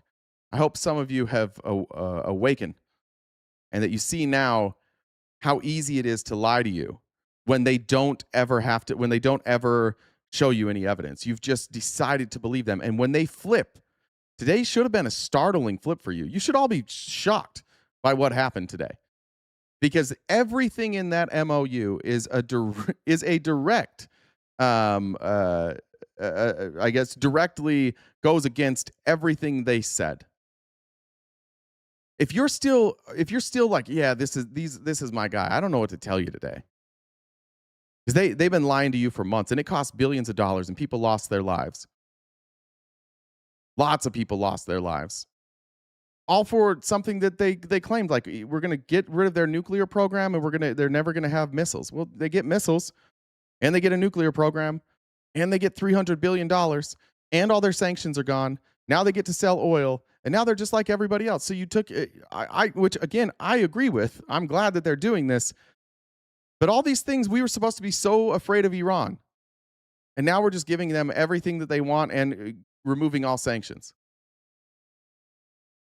If you, I don't know, if you don't see that, I think that you may be lost, and it may be time for a little bit of self-reflection. Jen, did I miss anything?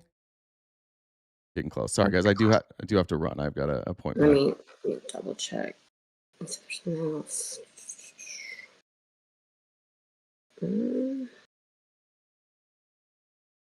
It's only a 60-day deal. The final deal isn't done. Given, not sure it will be better. Yeah, true. But the framework there, even the framework, Stephen, is the opposite of what Trump said. It's the opposite of what Hegseth said. It's the opposite of what Rubio said. Just go back and watch that and just watch Rubio. Like, he knows.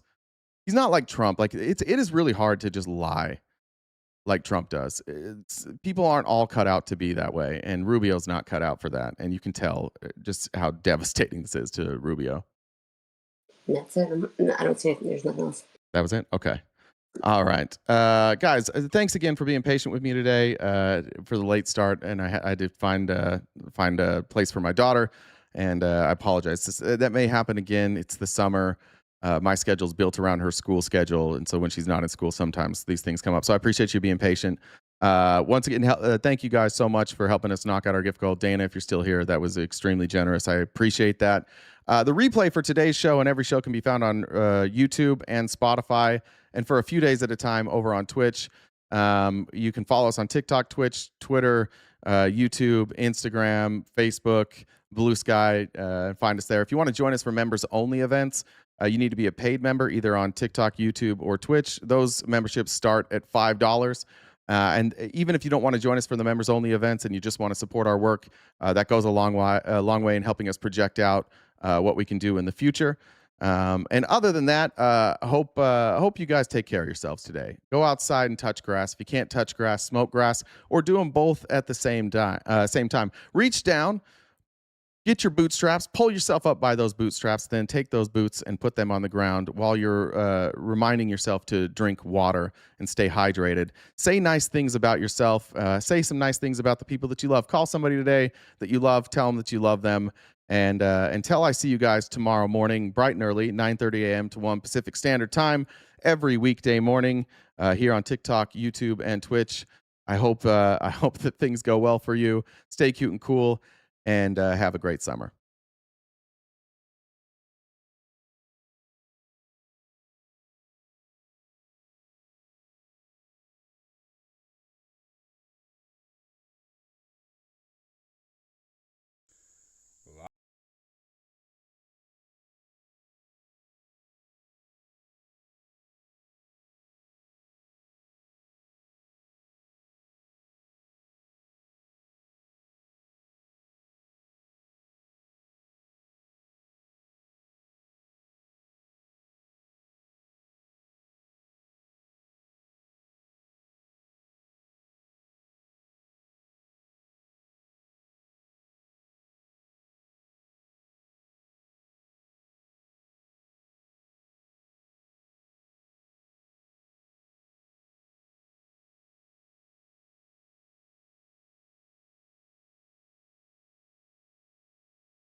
Wish I could just wake up